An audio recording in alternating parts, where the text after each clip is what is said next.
Well, hello my baby gorillas, and let me just see if this is working. Oh my goodness, honestly, I've been at this for 2 hours. They managed to get my computer taken down some way, had to reboot the full computer. Oh my goodness, what is going on? So let's see if this is working. For getting both sound and audio.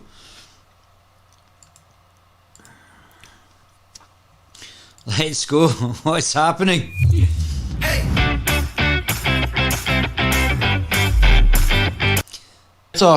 Taken down some way, had to reboot the full computer. Oh my goodness, what is going on? Let's see if this is working. For getting both sound and audio. It's a wee bit blue screen round me. Let's go. What's happening? Right, that's working. We're in. Oh, we're in. Let's go and have a wee laugh at Count Dankula. I was coming home yesterday, and the Count was making me giggle. Something rotten. Where is this? Where are you, the Count? There he is there. Oh, this is making me laugh so much. Over to you. That's fine. But wait. The school is said to be expecting protests when it opens on Monday since the photos went viral. In a statement to parents, the school said, as a school within the Halton District School Board, Oakville Trafalgar High School recognises the rights of students, staff, parents, guardians and community members to equitable treatment, there's that word again, equitable, without discrimination based upon gender identity and gender expression. We strive to promote a positive learning environment in schools consistent with the values of HDSB and to ensure a safe and inclusive environment for all students, staff. Now, I'm laughing on the train coming back yesterday, and I'm sure these girls must have thought I was mad. I couldn't stop laughing at this. It's called Is It a Joke? I think it is. Count Dankula, we'll see in a minute. I think it's on his second channel. And the community, regardless of race, age, ability, sex, buzzwords, all the usual things, right? Okay? What is that? What the fuck is that? I don't know, you've probably seen the videos going around on Twitter. Like, I think he's using a fucking bandsaw or something, man. It looks like one of the big titties about to get sucked right into the bandsaw, check it and fucking explode. Like a big fucking water balloon. They're fucking swinging and flying about, man. Like, see if you went back in time to 6-year-old me, gave me a pen and a bit of paper and said, draw a woman. That's the big boobies. And I'm like this. I know a lot of hentai artists, right? None of them would even go this far. What the fuck is that? Like, look at the. I'm probably gonna get a strike on this video or something, man. But look at that. He had chiseled diamonds with those fucking things poking out of there, man. Aye, but I'm sure she's got her knockers. But I think we should be supportive. Fucking sticking through the shirt like fucking Olympus Mons. Like, what is that? How? Right, now, expression, blah, blah, blah. Right, there. I am all for freedom of expression. But, like, a line should be drawn. This is a tech teacher. This is like a woodworking teacher. They operate with, like, equipment and tools and fucking machinery and shit like that. Like, if not for the expression part, that has to be a fucking hazard. What if one of them gets sucked into the fucking orbital sander and all the students get fucking sprayed down with fake titty? Fake titty. Oh my goodness, what are you guys saying? Is MD here? Have we got any knockers here? We need our knockers. Nope, no knockers yet. That's good. Here we go. What's Lossa saying? Although it can be hard to... Good evening.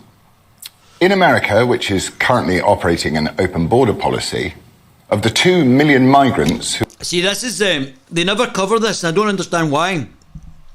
This has already been decided by the Conservative Party.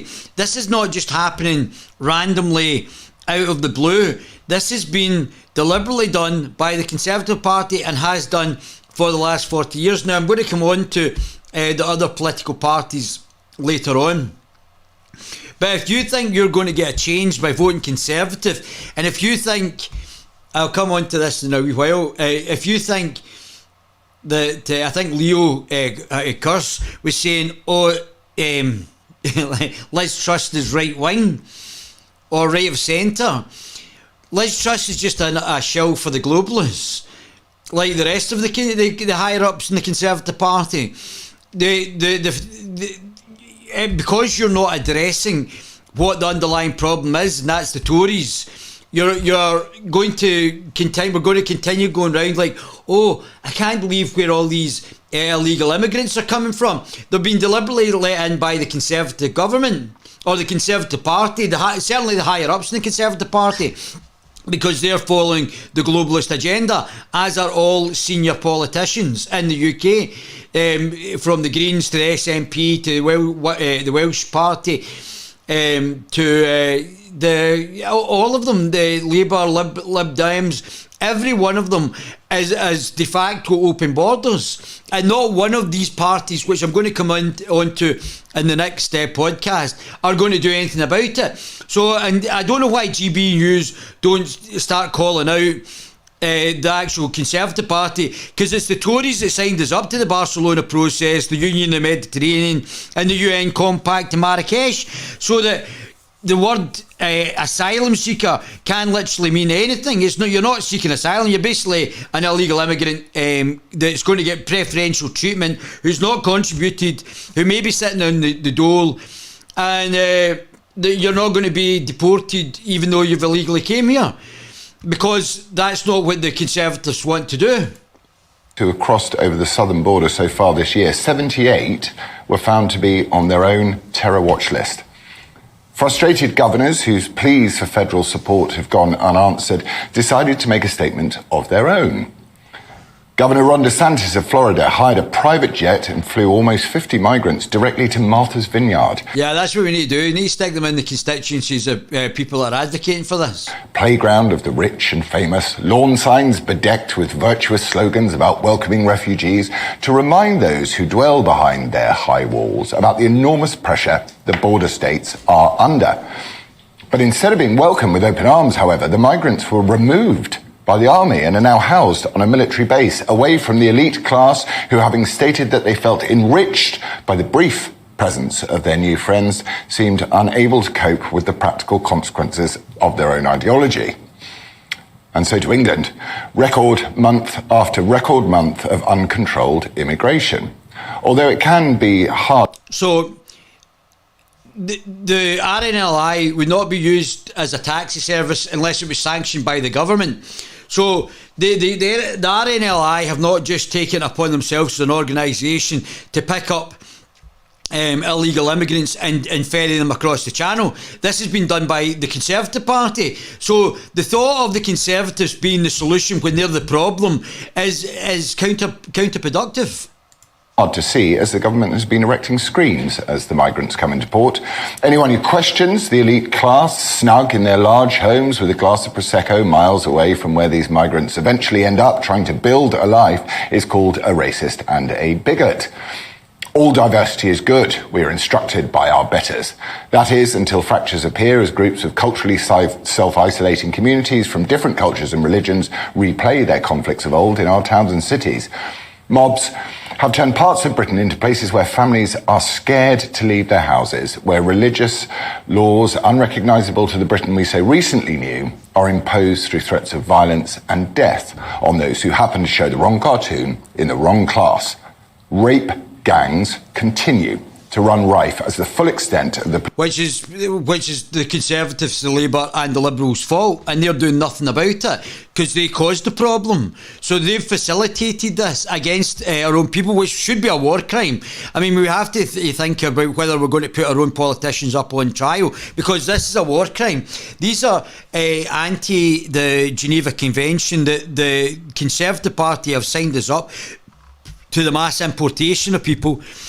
So they basically become traitors against their own people. The mass rapes, the killing of people, that's been facilitated by the Conservative Party.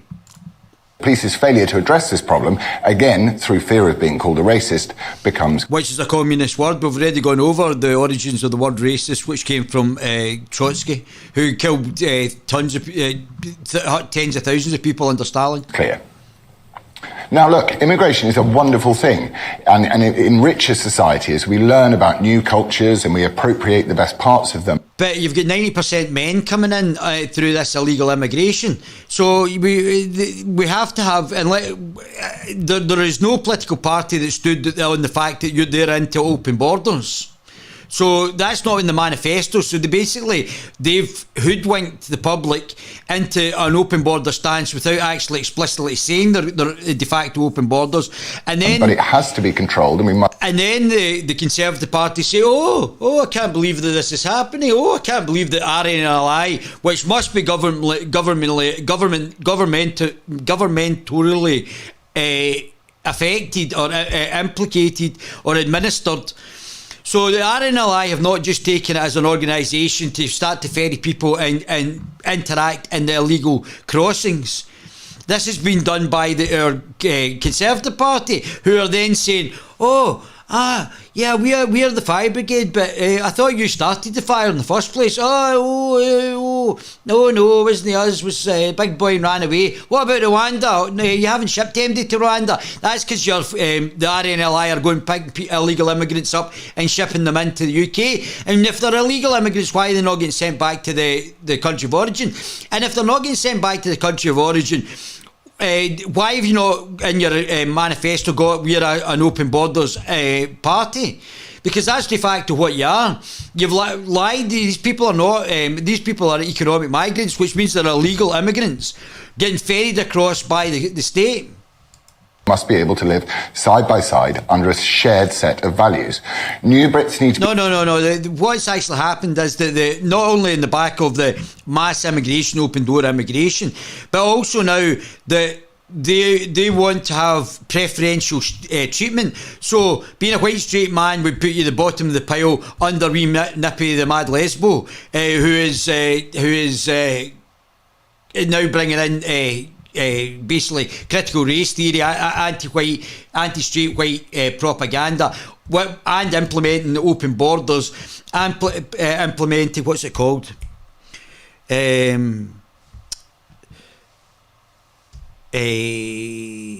What's it called? The hierarchy, I can't remember what they got name of it, the hierarchy of oppression, even though these people aren't from here. So they're already oppressed and they've not even set a foot in the UK or in Scotland, and as the case may be, but already oppressed. I mean, it's quite incredible. Be given time to assimilate with the native population and to promote harmony. No, it's a replacement immigration. I don't think you understand. You're being replaced. We were told after Brexit that we would have control of our own borders. Tonight, we're going to look at why we don't, what we can do about it, and in regards to Leicester and other areas, how this situation might escalate or ease. Yeah, I don't think it's going to ease at all, and that's why ANTIFA are going over there. What is happening to this? My goodness, what is going on here? Well, just give me 2 seconds. Speak amongst yourselves.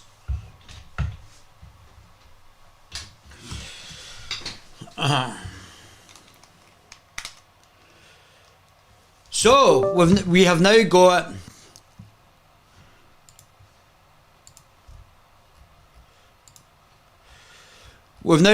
Trudeau, who is heckled for coming over to the UK while singing Bohemian Rhapsody as the Queen died. Class act here, Canada. Yeah, and then we've got Sir Keir Starmer covering up the Muslim rape gangs. He's another keeper. And then we've got this fellow.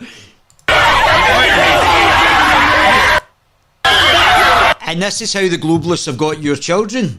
They're all hysterical for absolutely no reason, and they've probably been watching the TV and it's freaking them all out.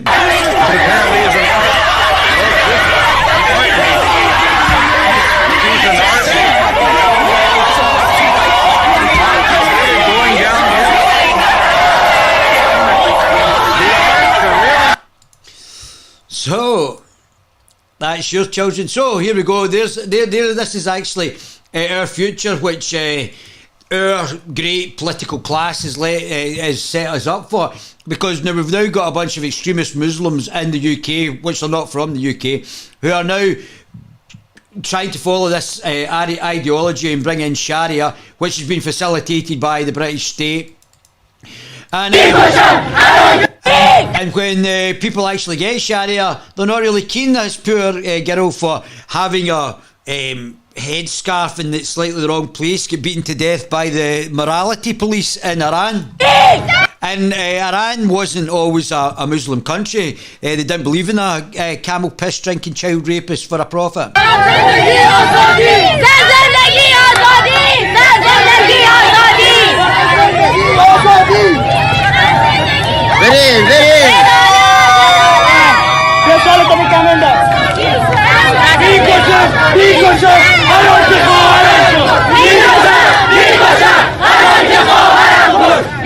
Now the Iranians are a great bunch of people. I had friends who were from Iran. They're a great ancient country, and it's been invaded a lot, including by the Arabs, which brought Islam, and they've sort of sectioned off themselves when they were Zoroastrians, and now they've sectioned themselves off to be Shia. So obviously, for I think about 1400 years, there's been that Shia-Sunni split, a bit like the Protestants and Catholics, but their animosity is probably stronger at this point.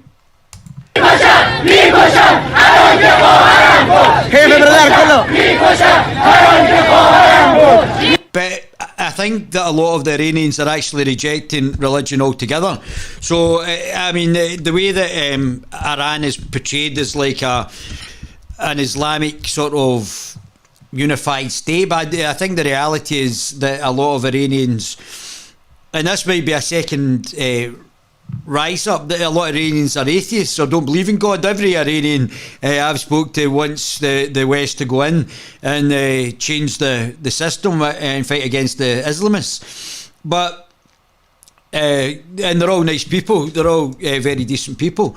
But yeah, I mean, this is what our political class, through their open doors, has let into the UK, which is completely alien and foreign to the UK.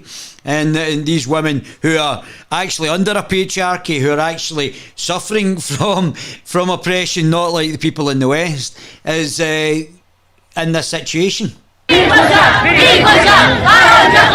Now this could be a counter-revolution to the Islamic revolution. So this could be like Antifa versus the Islamists.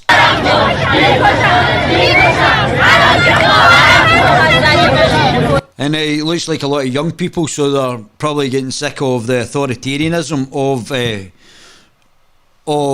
the state. So that could escalate. So some UK Muslims are using the standard playbook of pretending to be the victims. Yeah, I mean, we've got to understand that Islam is the fascist ideology from the text, alleged Hindus' aggression. Now, I think we'd actually maybe have a wee look at this. That's so funny.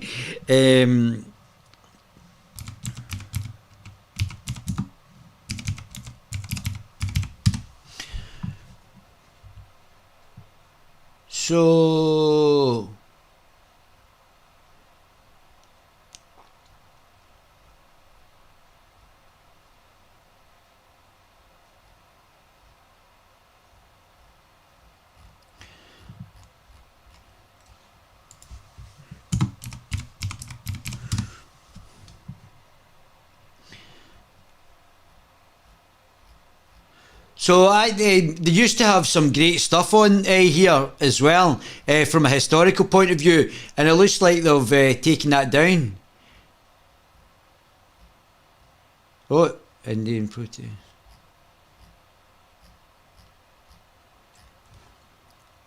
Indian genocide, I don't even know when it is.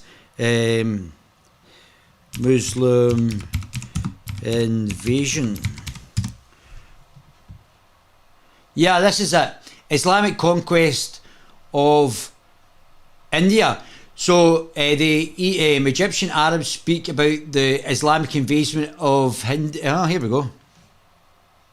India and the Hindu genocide. من أكتر الحاجات المستفزة اللي بنسمعها يوميا على One of the most provocative things we hear almost daily for the past few مدار years الكام سنة اللي فاتوا هي إن داعش لا is ISIS doesn't represent Islam. تمثل الإسلام. So this gentleman here, seems like a nice young fella, is speaking Arabic. وإن جرائم And that ISIS crimes has nothing to do with Islam. داعش ملهاش علاقة بالإسلام، بس اللي الناس مش قادرة But we don't really get is that there is crime. Sorry, but what we don't really get is that these crimes are nothing تفهموا إن جرائم داعش دي هي لا شيء في تاريخ الإسلام. compared to the true history of Islam. I like this young fella. He certainly knows his stuff. I don't know who this guy. I don't know. He looks sort of Egyptian. From the moment Islam was created till this day. ساعة ما الإسلام اتعمل لحد يومنا ده And most of the places Islam ruled experienced these crimes ISIS do. Yeah, it's intrinsic to the books. That's what I keep telling you. It's a child rapist death cult. Oh no, it's not. Fat Andy and Nige. أغلب المناطق اللي بيكون فيها الإسلام دايما هتلاقي فيها المناظر اللي بتشوفها عند داعش دي. للأسف الناس Unfortunately, most people are ignorant when it comes to history. Not only ignorant when it comes to history, but ignorant when it comes to me actually telling the truth because they haven't read the Quran. So they just think, oh, it's another religion. David Ballantyne's just been a bigot. No. I read it in jail. I had no idea about what it said before. I had no issue. Like, I don't have an issue with Judaism just now because I haven't really read it. Unless it's just Old Testament, which is a lot of nonsense. But if it's just Old Testament, then I'm an anti-theist. But Islam has got a special place because what Islam is basically a cult that wants to attack and rape anybody else that's not in the fold. So this is why, and it's also a political ideology which is theocratically fascist. الناس عندها جهل بالتاريخ. الناس ما تعرفش Most people don't know just after Muhammad's death إن من بعد where he was poisoned. موت الرسول على طول بدأ الاستعمار. The conquest of Islam started. The conquest of India started. So the Indians have been persecuted by the Muslims for centuries. In fact, the British colonialism actually kicked the Islamic mullahs out of them being lorded over the Hindus and basically gave the Hindus democracy, which is what we're seeing in India just now, whereas Islam is theocratic and fascist. الإسلامي للهند اللي مسجل على إن which is probably the bloodiest conquest of all times. الاستعمار. Well, Durant argues in his 1935 book, The Story of Civilization, Our Oriental Heritage, page 459, the Mohammedan conquest of India is probably the bloodiest story in history. The Islamic historians and scholars have recorded with great glee and pride the slaughter of Hindus, forced conversions, abduction of Hindu women and children to the slave markets, and the destruction of temples carried out by warriors of Islam during the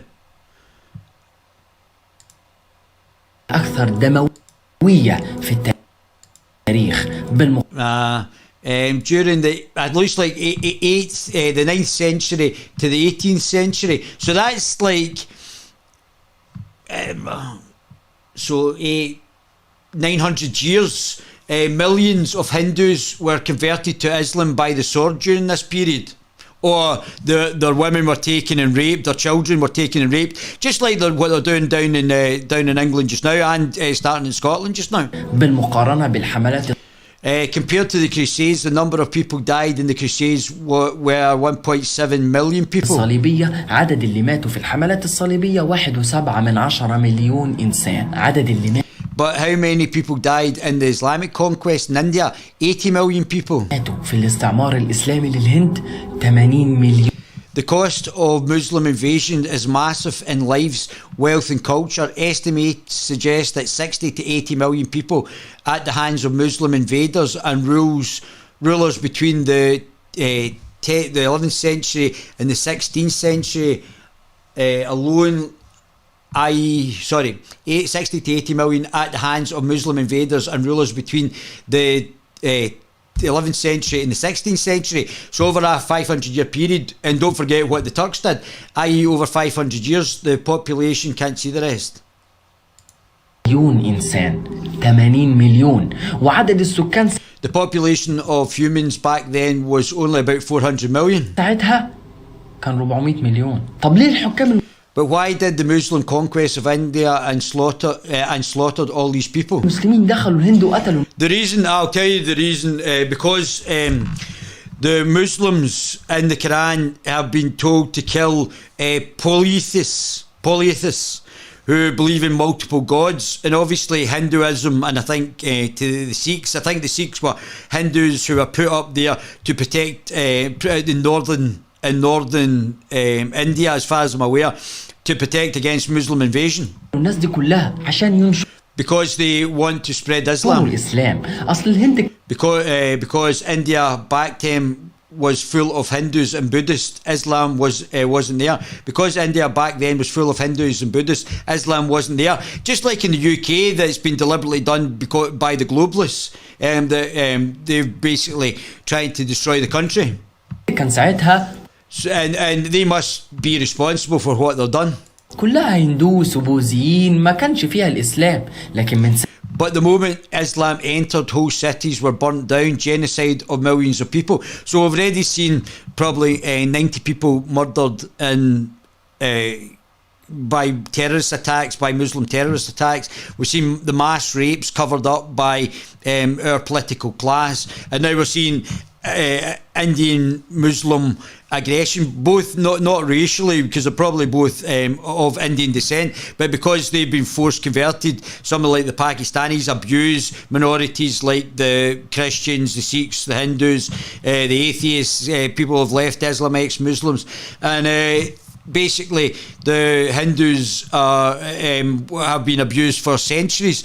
And really only when the Raj happened, when East India Company and then turned into the conquest of India, did India eventually get democracy and get the countries back into democratic hands, and the mullahs who were Muslim were actually replaced ساعة ما الإسلام دخل for persecuting their own populace. مدن كاملة The contemporary records boast about the glorify the crimes that were committed. So you can imagine if somebody was glorifying the Holocaust, or glorifying the fact, or dismissing the Holocaust, or the dismissing the Armenian genocide again, where Christians were murdered and raped by the Muslims in Turkey, just like the Turks killing millions of people in Eastern Europe, taking them as Slav slaves. So by the Muslims again, conquering Constantinople, which was a Christian country, Christian city. But now our treasonous political class has basically allowed this to happen. And I'll come on to what Prince Charles and the deep state have been doing about it. Mass rapes of Hindu women, which is also what they did, because Bangladesh was called East Pakistan, and when the Pakistanis military invaded Bangladesh, they raped Hindu women again, forced conversions again, destruction of thousands of ancient Hindu. Don't know what the rest of that says. The moment Islam entered, whole cities were burnt down, genocides of millions of people. كانت بتتحرق ومذابح جماعية كانت بتتم وآلاف من حالات. Thousands of mass rapes of Hindu women. Don't forget, if your prophet's a rapist, then and you're advocating for child abuse and child rape and sex slavery, then the followers of that ideology are probably going to do it. So this is why Antifa have got a big problem with the Islamists. حالات الاغتصاب الجماعي للبنات اللي أنا بقوله. What I'm telling you is a true history. That's correct. He is telling the true history.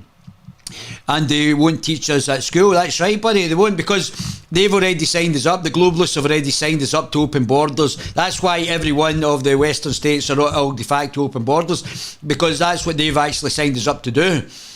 Our political class, whether it's the SNP, the Greens, they're all open borders exponents. There's not one of them that's not. And they're all blue shells for the globalists. تاريخ حصل، التاريخ اللي انت And they don't care if you're getting murdered or raped, or your children are getting murdered or raped. They've actually covered it up, because they've done it.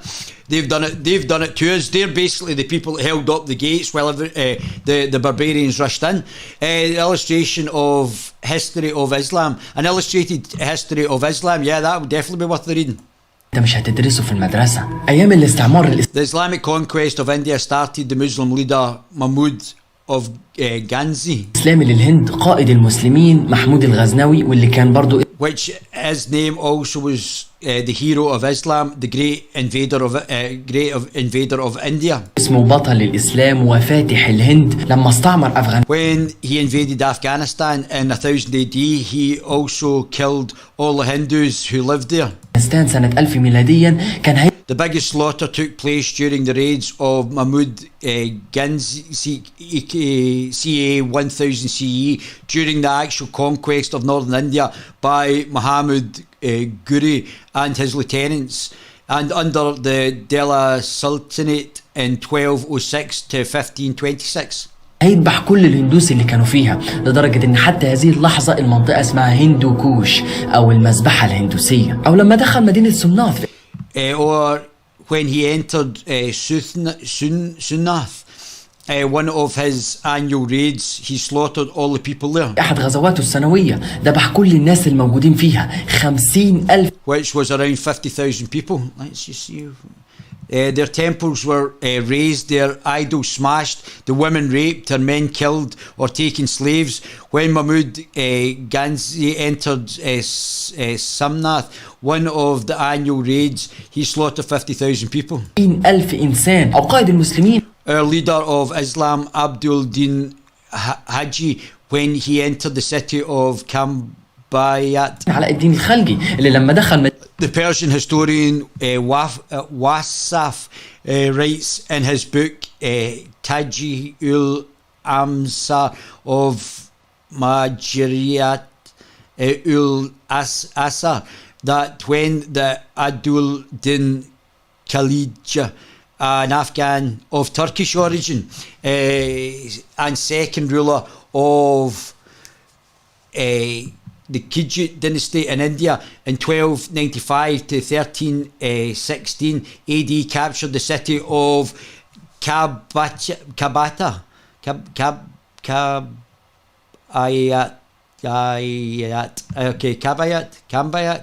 the head of the Gulf of Kambi. He killed the adult male Hindu inhabitants for the glory of Islam. So obviously the Prophet Muhammad was a murderer as well. So if you've got a murderer who's murdering people and that's your perfect man, then obviously there might be situations that come out in the back of that. مدينة كامبت ذبح كل الذكور الموجودين فيها، أما زوجاتهم وبنات. He killed all the adults, male Hindu inhabitants, and sent their women with all their treasures to his home. فأخذهم بالفلوس بتاعتهم بالمجوهرات بتاعتهم ورحلهم على بلده وضم 20. He added around 20,000 Hindu maidens to his slaves. 20,000 إنسان لطائم الخدم والعبيد بتوعه. كان طبيعي جدا. It was normal for them to kill 100,000 people in a single day. جدا إن في اليوم الواحد يموت أكتر من 100,000 إنسان. الجلد flagellation, stoning, killing, slaughtering, burning, crucifixion was all the norm. والرجم والقتل والذبح والحرق.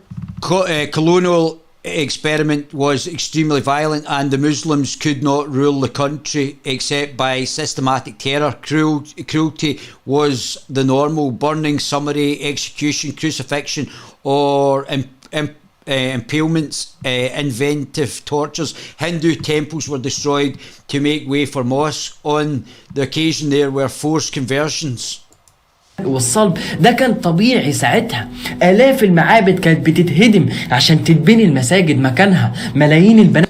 Millions of women were kidnapped and sold as slaves. كانت بتتخطف عشان تتباع في سوق العبيد. كان أحيانا كل حاكم جديد يجي For the time of Umayyad dynasty 711 AD to the last Mullah Abu Shaid Zafir 1858, so widely praised as leaders, as great leaders by Indian historians themselves. Entire cities were burnt down, entire cities were burnt down, and populations massacred, with hundreds of thousands killed in every campaign and similar numbers deported as slaves. Every new invader made often literally hills of Hindu skulls. Thus, the conquest of Afghanistan in the year 1000 was followed by the annihilation of something. يصنع تلال حرفيا من جماجم الهندو. Sometimes every new invader made his hills literally of Hindu skulls. Islamic State, we will not stay as such. We will stay with crossed arms and say it's over an Islamic country, it's over. Les bras croisés. Et c'est fini. Un pays islamique, non. We well know after there are some conquests, be prepared. Après, il y a des conquêtes après. اللي يقول لك From the time of the Umayyad dynasty in 711 AD and the last Mughal, which the British deposed, Abhardur Shah Zafar 1858, so widely praised as a great leader by Indian historians himself. Entire cities were burnt down and the population massacred, hundreds of thousands killed in every campaign and similar numbers deported as slaves. Every new invader made often literally his hills of Hindu skulls. The conquest of Afghanistan in the year 1000 was followed by he who tells you that Islam didn't spread by the sword and blood doesn't know anything about the history of Islam. الإسلام لم ينتشر بالسيف، ده ما يعرفش حاجة عن تاريخ الإسلام. لولا الاستعمارات وعشرات الملايين من الناس اللي ماتت دي، الإسلام كان انتهى من زمان. So this has been facilitated by our political class. So, what else is that? There was something else there. So this is the conquest of India, bloodiest in history. What happened here?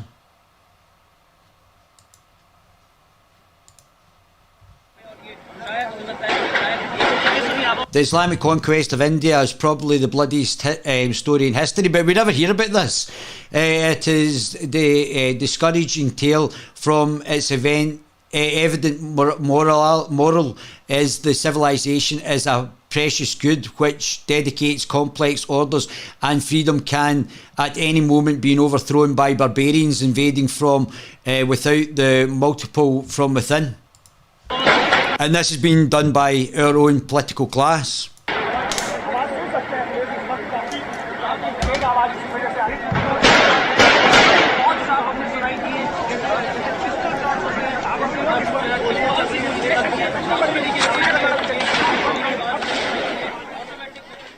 There it's a massive, this is being triggered off by explosions beyond doubt.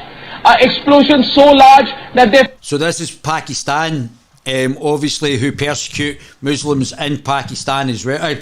Muslims who persecute Hindus, Sikhs, Christians, ex-Muslims in Pakistan through the state. So the state persecutes it because Islam says it's okay to persecute others, while at the same time wee Nippy brings in hate speech bills to protect them. I mean, it's really some scumbaggery by wee Nippy, the mad lesbo. It consumed the entire wing of the Taj Hotel, a massive explosion that seems to be close to destroying one of the most beautiful structure that represents not just the city of Mumbai, the heritage of Mumbai, the spirit of Mumbai, that's going up in smoke even as we speak tonight. Shantanu Pulaskar is our reporter reporting live. These scenes of the burning Taj Mahal Hotel were on live feed to cable and satellite networks around the world. Many Westerners had heard of the rivalry between India and Pakistan, and may have been aware of the tensions centering on the disputed territory of Kashmir, but the sheer brutality and brazenness of the Mumbai massacre brought the jihad in India to global consciousness as never before. Unfortunately for India, The Mumbai attacks were only unique in terms of the high-profile media coverage accorded to them. The casualty figures, while appalling, were rather standard in the context of the series of Islamic terror attacks in India in the 21st century, and they are dwarfed by the massacres of tens and hundreds of thousands, sometimes in a single day, that pepper the 1300-year history of Islamic conquest on the Indian subcontinent. Before the Islamic juggernaut burst in from the west, the native religions of these lands were Hinduism, Buddhism, and Sikhism. The jihad against India was extraordinarily brutal, even by Islamic standards. This is because, unlike the so-called people of the book, Christians and Jews, who enjoyed some basic rights as subjected dhimmis, Hindus and Buddhists were considered idolaters, the lowest of the low, worthy only of death. Only 25 years after Muhammad's death, Islamic forces had crushed the Sassanid Persian Empire, and thus brought the spearhead of... So now we've just seen the women destroying their headscarves as well. So this is from the Sassanid Empire, the Muslim Empire.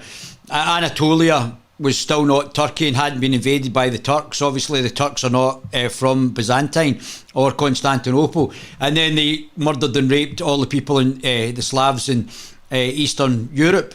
So this was all set up from this to happen. Of Islam to the borderlands of India. The first permanent Muslim foothold on the subcontinent was achieved with Mohammed bin Qasim's conquest of Sind in 711 AD. He demolished temples, shattered sculptures, plundered palaces, killed all able-bodied men, and carried their women and children into slavery. Which is intrinsic, sex slavery is intrinsic to Islam. So I don't understand why Fat Andy Neal was saying to, when I called Islam a child rapist death cult, Fat Andy was saying, oh, what do you think of David Ballantyne calling Islam a child rapist death cult? It's in the books, Fat Andy. Have you not read them, Fat Andy? Is that why you won't debate me? Because you know you'll lose. You know you'll lose. Because it's intrinsic. The Muslims understand it. I understand it. The only person that seems to be gaslighting everybody is Fat Andy, and to a lesser extent Nigel.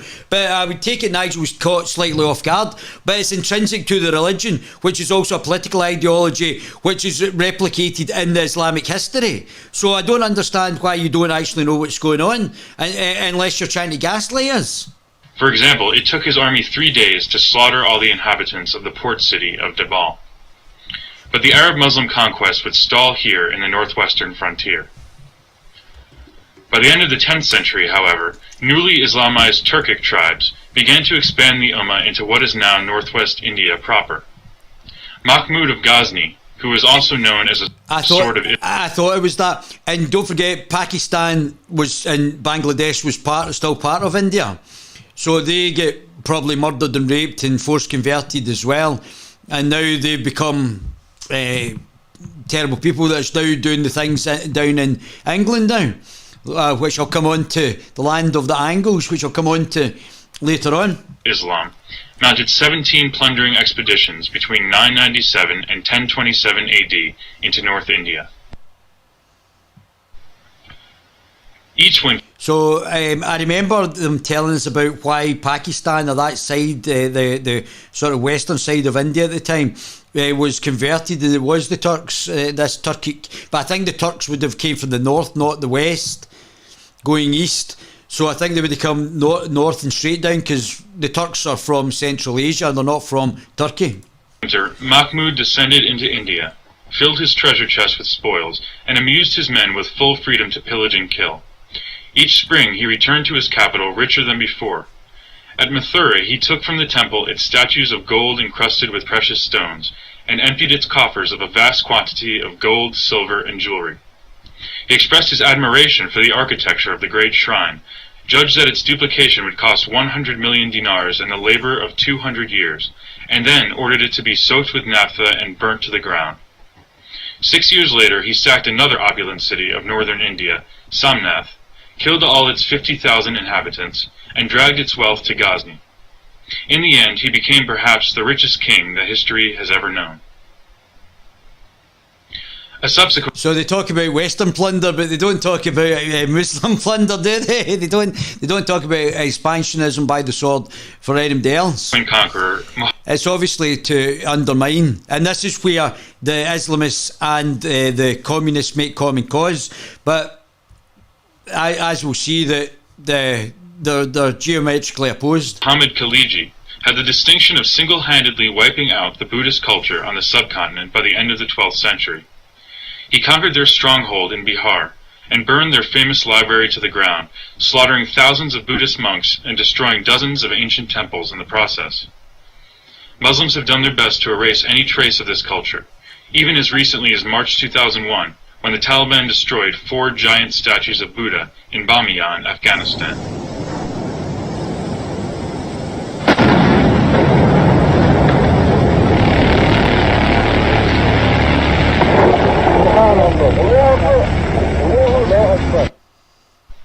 Khaliji's brutality also incited the first case of Jauhar in India. Jauhar is a desperate act of mass self-immolation. When Khaliji... See, I mean, I would have thought you would fight against them, but I don't know why you would self-immolate. I think I'd prefer to go out fighting than bury my head. But as I said, we've got a political class that is basically traitors to the country. Besieged the city of Chittor, the Hindu inhabitants realized their cause was hopeless. As the men rode off to certain death in battle, the women and children burned themselves alive, rather than suffer the dishonor of being killed or enslaved by the conquerors.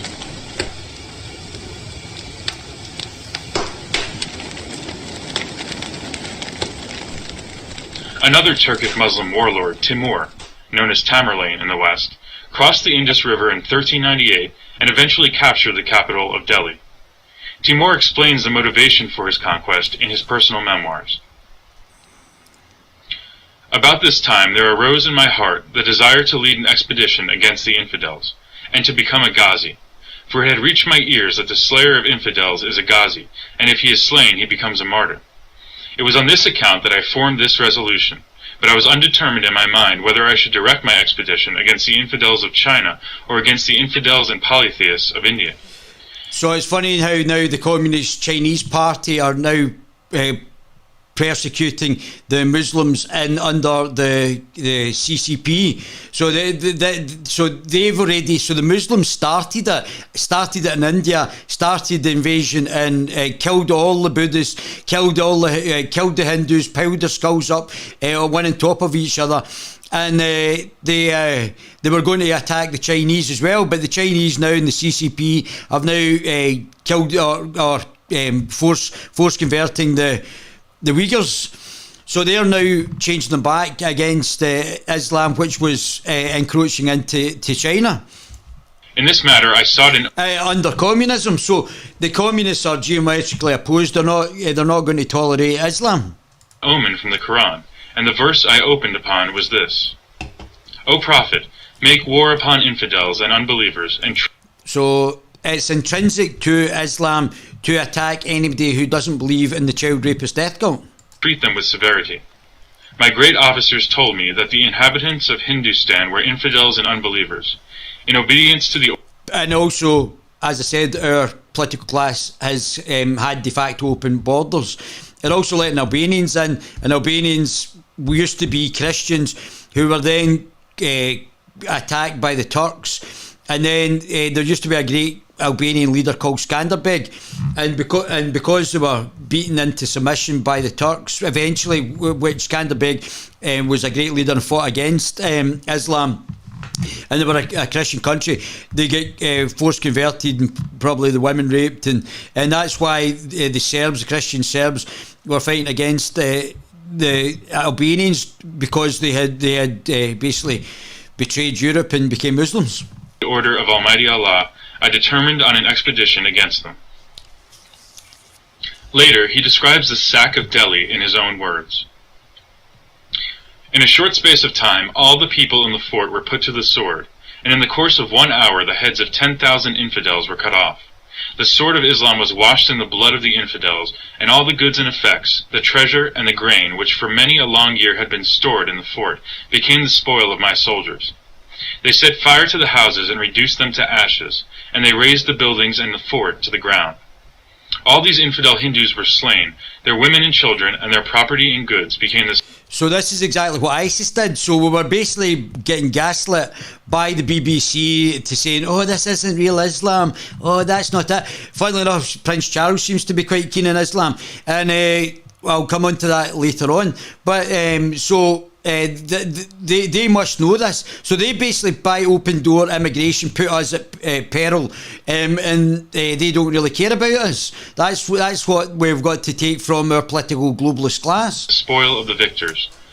I proclaim... And there's Stammer, who is the head of the legal system in England, who facilitated the mass rapes and cover up of children by the Labour Party and by the Conservatives and by the Liberals all over England, and they covered up, which would be a war crime when you accept that Islam is fundamentally books on the murder, rape and killing of others dressed up as a religion. Then you actually start to understand that what they're doing is actually a war crime with a prophet who was a war criminal and or what would be now be seen as a war criminal, an enslaver, a child rapist, and a slaughterer of innocent people. So that's that's basically what Islam encapsulates. Throughout the camp that every man who had infidel prisoners should put them to death, and whoever neglected to do so. Just a death cult. So they just said slaughter everyone. We're going to rape your women and enslave them. And now like wee Nippy, who hasn't got any children, hasn't produced any children in Scotland, is now facilitated this to the extent where she's covered up the rape of children by fake Muslim asylum seekers in Glasgow. Allegedly. So should himself be executed and his property given to the informer. When this order became known to the Ghazis of Islam, they drew their swords and put their prisoners to death. 100,000 infidels, impious idolaters, were on that day slain. On the great day of battle, these 100,000 prisoners could not be left with the baggage, and it would be entirely opposed to the rules of war to set these idolaters and enemies of Islam at liberty. No other course remained but that of making them all food for the sword. By the early 1500s, the mantle of Islamic power in India had passed to the first Mughal emperor, Babar. Over the next centuries, the Mughal Empire would expand to occupy nearly the entire... So the Mughal is Muslim. It's just another word for Muslim. So this is where the Pakistan came in and Bangladesh came in. Indian subcontinent. During the Mughal period, outright slaughters and enslavements were less common, but the regime provided many incentives to convert to Islam by means of degrading dhimmi laws and burdensome jizya taxes. So jizya taxes taxes on people who are not part of the child rapist death cult. So far as the Hindus were concerned, there was no improvement either in their material and moral conditions or in their relations with the Muslims. With the sole exception... So you've got to understand, so this is the background to what's now happening in the UK. ...of Akbar, who sought to conciliate the Hindus by removing some of their glaring evils to which they were subjected. Almost all other Mughal emperors were notorious for their religious bigotry. The Muslim law, which imposed many disabilities and indignities upon the Hindus, and thereby definitely gave them an inferior social and political status as compared to the Muslims, was followed by these Mughal emperors with as much zeal as was displayed by their predecessors. The climax was reached during the reign of Aurangzeb, who deliberately pursued the policy of destroying and desecrating Hindu temples and idols with a thoroughness unknown before or since. Based on Muslim chronicles and demographic calculations, Indian historian K.S. Lal has estimated that the Hindu population of India decreased by 80 million during the millennium of Islamic rule. Yet despite a deliberate policy of genocide and conversion over the 1,000 years of partial or complete Muslim rule, the majority of the population miraculously retained their Hindu religion as modernity dawned on the subcontinent. So the Indians have gone through a great deal of oppression through probably about 1100 years of Islamic rule, and we're seeing now the fight against Islam in Iran as well, where women are burning their headscarves and they've totally had enough of being oppressed. The women beaten to death, and there could be a counter-revolution. There was close to be a counter-revolution before, and I don't know whether now there'll be a counter-revolution against the Islamofascism that's under the Islamic rule that's happening in Persia. Don't forget, both Afghanistan and Iran were quite liberal civilizations until Islam reappeared and oppressed the populace again, both in Afghanistan and in Iran. In the next episode, we will explore the continuing Islamic efforts to reconquer India in the modern era. The massacre perpetrated by Muslims in India are unparalleled in history and sheer number. They are bigger than the Jewish Holocaust, the Soviet terror, the Japanese massacres of Chinese during World War II, Mao's devastation of Chinese peasantry, so the communists basically killing the peasantry, the killings in Armenia, the massacre of Armenians by the Turks, or Muslims again, or any of the other famous crimes against humanity of the 20th century, but sadly they are almost unknown outside India. Serge Trikov.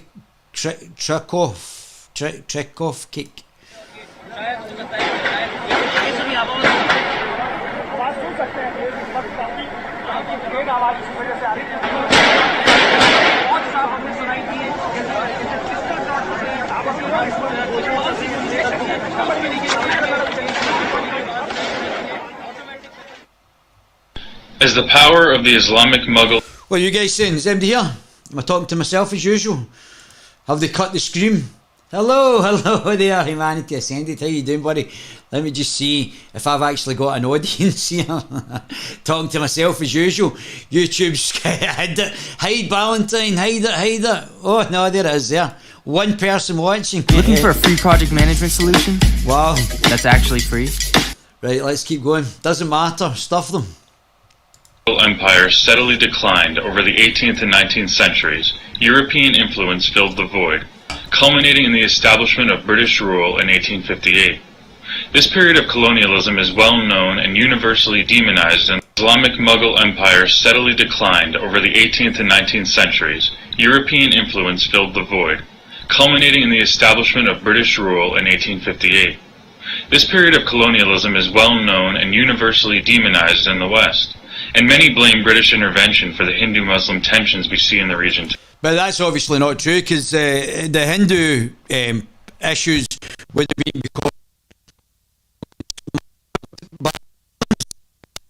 because that's basically what's actually happened for centuries. Today, this flatly ignores the historical fact that Muslims had invaded the subcontinent 1,000 years before the Europeans, and Muslim on Hindu violence had been endemic ever since. To put things in perspective, the British Raj lasted only 89 years. Wow, 89 years? I thought it was going on for centuries. 89 years, wow. Less than 1/3 of the 331 years. Wow, so basically the persecution under the Mughals was much greater than of the Mughal Empire, which was only the most recent in a series of Islamic empires that ruled India. Although British rule brought its own brand of exploitation, the relative status of Hindus improved. They were no longer spat upon infidels, but royal subjects, still occupied by a foreign ideology, but now equal to Muslims and all other residents of the subcontinent. The British were more interested in economic gain than religious imperialism, and inadvertently or not, the infrastructure they built brought India out of feudalism and into the modern industrial age. Wow. Wow, you don't actually hear that about the positives, do you? Railways, roads, canals, bridges, and telegraph lines were rapidly established so that raw materials such as cotton could be transported more efficiently to ports for export to England. By 1920, India had the fourth largest railroad network in the world, and 85% of the railroad network that still serves 18 million Indians per day in 2009 was built by the British in the colonial period. Wow. After World War II, the British came under increasing pressure to leave, and no longer had the financial resources or domestic support to continue their occupation. In 1947, the British Viceroy assembled leaders of the Hindu, Muslim, and Sikh communities, who decided to partition the land. Hindu and Sikh-dominated areas would become a smaller core state called India, while Muslim areas in the west and east would form a new state called Pakistan. The Prince of Kashmir, a majority Muslim territory with a large Hindu minority, hesitated to join Pakistan, and Islamic forces invaded to force the issue. The prince called for military help from India, igniting the First India-Pakistan War and ensuring division and instability in Kashmir ever since. The name Pakistan is a recently fabricated acronym based on the 5 Muslim-majority regions in northwest India: Punjab, the Afghan border states, Kashmir, Sindh, and Baluchistan. Pakistan declared itself an Islamic republic and later codified the supremacy of Islam when it adopted the Quran as the basis for its constitution. So basically, there's no separation between church and state. So the oppression that happens in the Quran is then emulated by the state. That is why Christians, Sikhs, and other religious minorities are persecuted within Pakistan. In contrast, the Republic of India's constitution laid the foundations for a secular democratic state in which the rights of all citizens would be respected. Yeah. In the chaos following partition, Now, I think Pakistan is a democracy, mind you, but because of the lack of, because Islam is a political ideology, the implementation of this religious ideology, even in a democracy, is going to lead to persecution. millions fled across the newly drawn borders, and about 500,000 died in intercommunal fighting. The fate of the minorities who remained on the wrong side of the borders is very telling. In 1947, the population of West Pakistan, later known simply as Pakistan, was 15 to 20% Hindu. Today that figure has fallen below 2%. Hindus have been murdered, expelled, and legally marginalized. Religious minorities have been forcibly converted, and temples have been destroyed. Just as Arab Muslim textbooks and media vilify Jews, Pakistani Muslim textbooks incite violence against Hindus. A 2003 study conducted by 30 experts of Pakistan's education system found incitement to militancy and violence, including encouragement of jihad and martyrdom, a glorification of war and the use of force, perspectives that encourage prejudice, bigotry. So that again, wee Nippy has not actually identified hate speech that might be coming out of other religions. She's quite okay if the hate speech is against any white straight men in particular. That seems to be her hatred just now anyway. That she's okay if the hatred comes from somewhere else. Their hatred's protected. If you actually respond to the hatred, then it's you that's the problem. I see. And discrimination towards, because I don't think anybody's been arrested for the hate speech or glorification of violence or anything else coming out of any other ethnic minority. Fellow citizens, especially women and religious minorities, and towards other nations, and omission of concepts that could encourage critical self-awareness among students. With the rise of the Taliban in the northwest frontier and the Swat Valley, the atrocious conditions for minorities are only getting worse. In early 2009, the Taliban instituted jizya, the tax that Muslims are required to collect from subdued minorities, on the infidel population of the Swat Valley. In May 2009, 2,000 Sikhs who refused to pay the tax were forced to flee and take refuge in a Sikh shrine near Islamabad. Sharia courts have been established in Swat, meting out such So Sharia courts have been facilitated by our political class in the UK. Progressive penalties as death for adultery.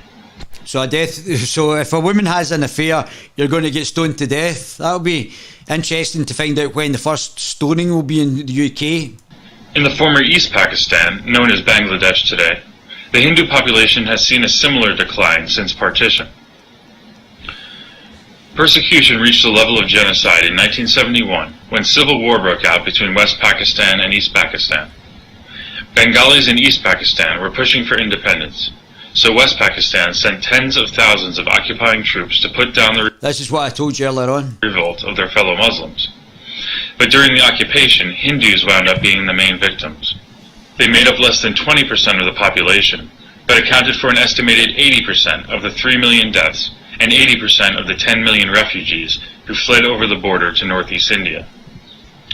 In a report to the Senate Judiciary Committee, Senator Ted Kennedy wrote, "Field reports to the U.S. government, countless eyewitness journalistic accounts, reports of international agencies such as the World Bank, and additional information available to the subcommittee document the reign of terror which grips East Pakistan." So that's basically what they're doing in Bradford and other parts of the UK that's being covered up by our political class because they let them in the first place.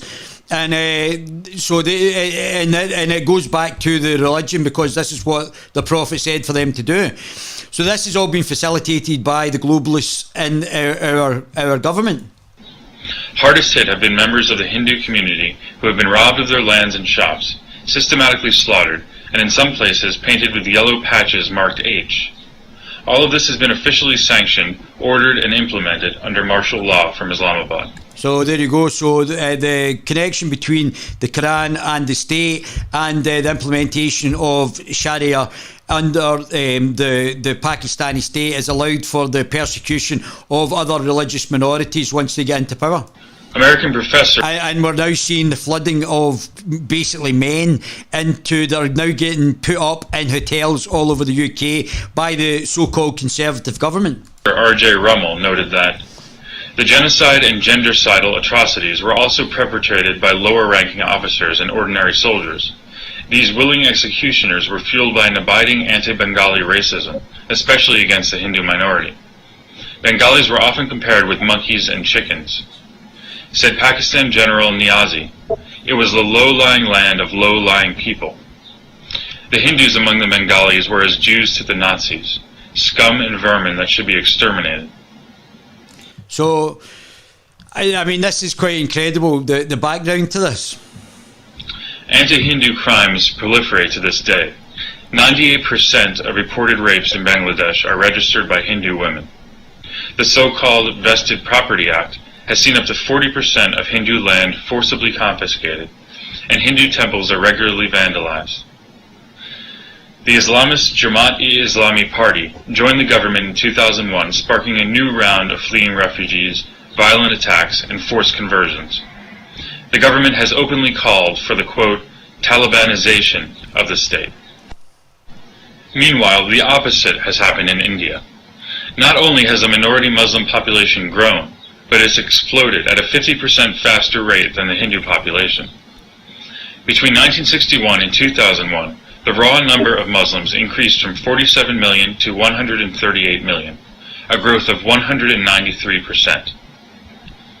In short, the Muslim community of India proper has been thriving, as the Hindu communities in Pakistan and Bangladesh have been harassed and bullied into irrelevance. Muslims have full voting and citizenship rights in India, and just as in Western Europe, the Muslim vote is becoming crucial to swinging elections. And like in Western Europe and North America, the ruling Socialist Congress Party in India is reluctant to criticize its Muslim population for fear of provoking civil violence. Of course, the horrific violence emanating from the Muslim community and from Islamic groups in neighboring Pakistan continues unabated. The following is a partial list of recent atrocities. 257 killed and more than 1,000 injured in 15 coordinated bomb attacks in Mumbai. Attack on the Indian Parliament complex in New Delhi led to the killing of a dozen people with 18 injured. 4 members of the Pakistan-based Islamic group Jaish-e-Mohammed were later convicted. Twin car bombings in Mumbai killed at least 52 people and injured 150. Indian authorities blame the Kashmiri Islamic group Lashkar-e-Taiba. 3 explosions in busy shopping areas of South Delhi killed 59 and injured 200. The Islamic Revolutionary Group claimed responsibility. 7 bomb blasts on the Mumbai Suburban Railway killed over 200 people. Police blamed Lashkar-e-Taiba and Students' Islamic Movement of India. A series of 6 explosions in Jaipur killed 63 people and injured more than 150. Serial explosions in the western city of Ahmedabad killed 45 people and injured more than 150. The Indian Mujahideen claimed responsibility. 5 bomb blasts in New Delhi's popular shopping centers left 21 people dead and more than 100 injured. The Indian Mujahideen claimed responsibility. And we all remember the Mumbai massacre that played out in front of our eyes on live TV in November 2008. And yet it seems that India is powerless to act. Because both India and Pakistan now possess nuclear weapons, India today faces the same unsettling choices that Israel will face in the near future when Iran acquires nukes. Democracies are accountable to their people. Wars in which the sons and daughters of the nation die in combat are barely tolerated, let alone wars in which entire cities are wiped off the map. Meanwhile, Islamic governments are only accountable to the Quran. And so today, the population of India is held hostage by aggressive Islamists who value death as they value life. India faces the same conundrum as the Western democracies. How can they maintain an open and pluralistic society while confronting an enemy who will gladly use those very attributes to sow death, fear, and destruction in their cities? But even free people have their limits, and if another Mumbai-style attack occurs on Indian soil, the people's anger may be impossible to contain. It's not this one. We are one. We have a unity. Tell all the politicians to please come down and face this. All these politicians have divided us. These terrorists, by doing something like this, see what's happened. We are all together. We have come as Mumbai today. We have come as someone from the north, someone from the south. We have come as Mumbai. We have come as India here. At time we have tolerated Pakistan. Why not sanctions against Pakistan? Because it is also harboring terrorism, and it's high time we have tolerated them. It's now time to destroy. So, that's very interesting, isn't it? My goodness. Very interesting. So, I don't understand how you would only get one viewer. Obviously, I think YouTube's obviously hiding this, aren't they? You, Mr. YouTube. Oh, 4 viewers. Oh, we're in. Hello, hello, hello. Humanity. Ascent. Hello, how you doing? So, 4 viewers. So, let's go back to this. So, some UK Muslims are using, on the back of what we've just said there, some UK Muslims using the standard playbook of pretending to be the victims. Obviously, they've not been they've basically been the aggressors everywhere where Islam has been practiced in the world, and obviously in the UK now, thanks to our political class, aggression to justify their own aggression against Hindus as mere self-defence. The facts don't show the Hindus were the aggressors. This predictably false claim occurs worldwide. So let's have a wee break on that and let's see what PJW is saying. PayPal has come a long way since the days of Elon Musk and Pete. So basically what they are doing now, what's happened in Texas is that you are not allowed to discriminate because of political grounds. Now, because Joe Biden made very inflammatory remarks, so one of Joe Biden's supporters went out and killed a young 18-year-old guy because he was calling Trump supporters terrorists and all that. The only person I can see who's a terrorist is Joe Biden. He's that senile and daughtery. He doesn't know if it's New York or New Year. But him and the globalists are facilitating the taking down and the preventing of speech, and preventing of using companies. They're allowed to discriminate, and they're allowed to discriminate. Discrimination is bad, we're told. Oh, that's bad to discriminate, unless you don't agree with a communist political agenda. And then obviously discrimination, if you don't agree with them, is a good thing. Since the halcyon days of the late 90s, once everyone's favourite friendly and convenient payment processor, giving financial freedom to the little man. Well, now PayPal is a weaponised, vicious tool of the regime. In the last week alone, PayPal banned the Free Speech Union, a group that, clues in the name, exists to legally defend free speech. They banned Law or Fiction, a group of lawyers that fights against vaccine mandates. They banned GAG, a group that fights against the sexualisation of minors. This is nothing really new. PayPal have been debanking people with anti-regime views for years. They previously banned left-wing news outlets that weren't sufficiently amplifying regime rhetoric. The reasons PayPal gives for banning people are of course completely spurious, proving that they're just satiating the demands of left-wing cancel culture mobs. In the case of the Free Speech Union, PayPal responded to questions as to why they banned the account by citing tolerance, diversity and respect for people of all backgrounds. But if they're going to be tolerant to Islam and Islam says to kill you, then the diversity is basically them betraying the country. So they would be officially traitors. Anybody that held this in the UK would be officially a traitor to the UK. What? What does that mean? Tolerance, diversity and respect for people of all backgrounds. Except those people who say words that we don't agree with. Fuck them. It's completely arbitrary, bogus nonsense. It's an insult to our intelligence. What's the solution? Well, don't use PayPal, obviously. Cancel your accounts. And support alt-tech startups that are trying to create fair payment processor platforms that don't ruin people's livelihoods for daring to engage in wrong thing. Rumble did it for video hosting and their growth is exponential, so why can't we do it for payment processing? Well, small problem, Visa and MasterCard enjoy a virtual monopoly on payment processing. Nearly everything goes through them. Back in 2019... So this is that we've got a corporatist system that's been facilitated by regulations by our globalist government. So the people who are in power, everything that's gone wrong is done by the people who are in power just now. So that's basically the issue. They've created it. So I don't know why people are still voting for these parties, because the political parties that you're voting for are the problem, not the solution. A left-wing activist group tried to force MasterCard to hold a vote which would decide who could use their services based on political opinions. Who did that?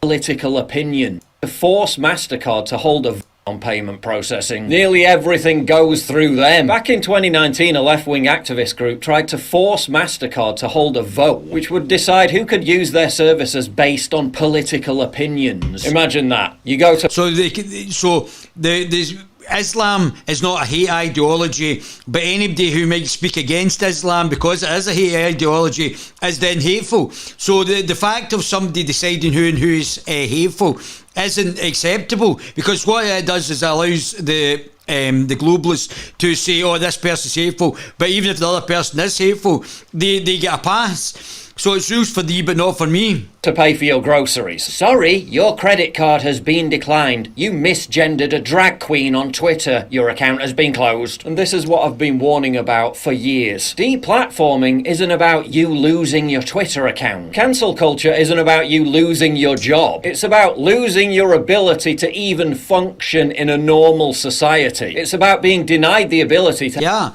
And if you just think about it from this point of view, if we didn't have mass communications and the state was doing that to you as an individual, you might think you're going mad because the state is now oppressing you and they're not giving you, telling the companies not to facilitate your banking services or anything else. You might actually think that you're actually going a bit mad.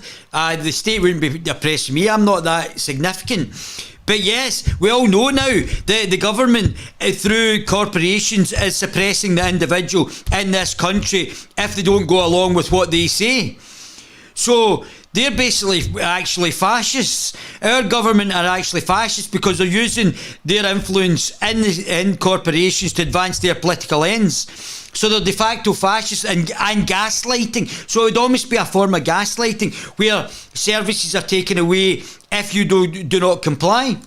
To have a bank account at all, to pay bills, to pay for a mortgage, to pay for car insurance, to pay for flights, to pay for food. Debank. And this is where they bring in regulation. So instead of me being allowed to bring in a competitor bank, they regulate it so that there's so much money that has to be accumulated to be able to set up the bank in the first place. That makes it out with anybody's control. So for me to actually, I would need an amount of money to bring in another facility. But they basically they can gaslight and they can take away your facilities, and you'll not have an opportunity to pay or do anything like that. That would eventually lead to a revolution, like V for Vendetta against the ruling class, as they take away the rights of people who don't agree with their political narrative. Banking is being fused with the cashless society. Governments are creating central bank digital currencies, CBDCs. Which is also linked with the carbon credits, which is a lot of bullshit anyway, but they get carbon credits. So depending on how much carbon, while they fly in private jets, your carbon is being monitored, and they will decide where you can and can't spend your money from this digital currency by the central banks. This is the communist Chinese-style social credit score in the West. It's here, and it's only going to get worse. And this has been done by the Conservative Party, big nose Rishi Sunak. And if you think Liz Truss, I mean, I heard Leo Hurst say Liz Truss is a right winger. Liz Truss is a right winger. I'm 6 feet tall. Liz Truss is not a right winger. She's come from a left-wing perspective. She's just a shill for the globalists. I mean, the fact that you don't understand this, or you're gaslighting the public, is well, I don't know. But she's not anything other than a globalist shill. Literally want you debanked, destitute, homeless, starving on the street. That's the end goal of deplatforming, of cancel culture. The complete and total subjugation of human existence. There's an easy way to avoid it all, though. Just keep those dangerous opinions to yourselves. Just sign over your soul to the regime. PGW on the money as usual. So, where are we?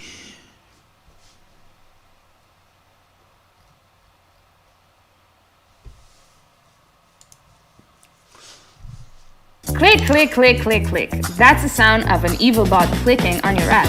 Bad bots We're assuming that people acquire and work for things they both need and want.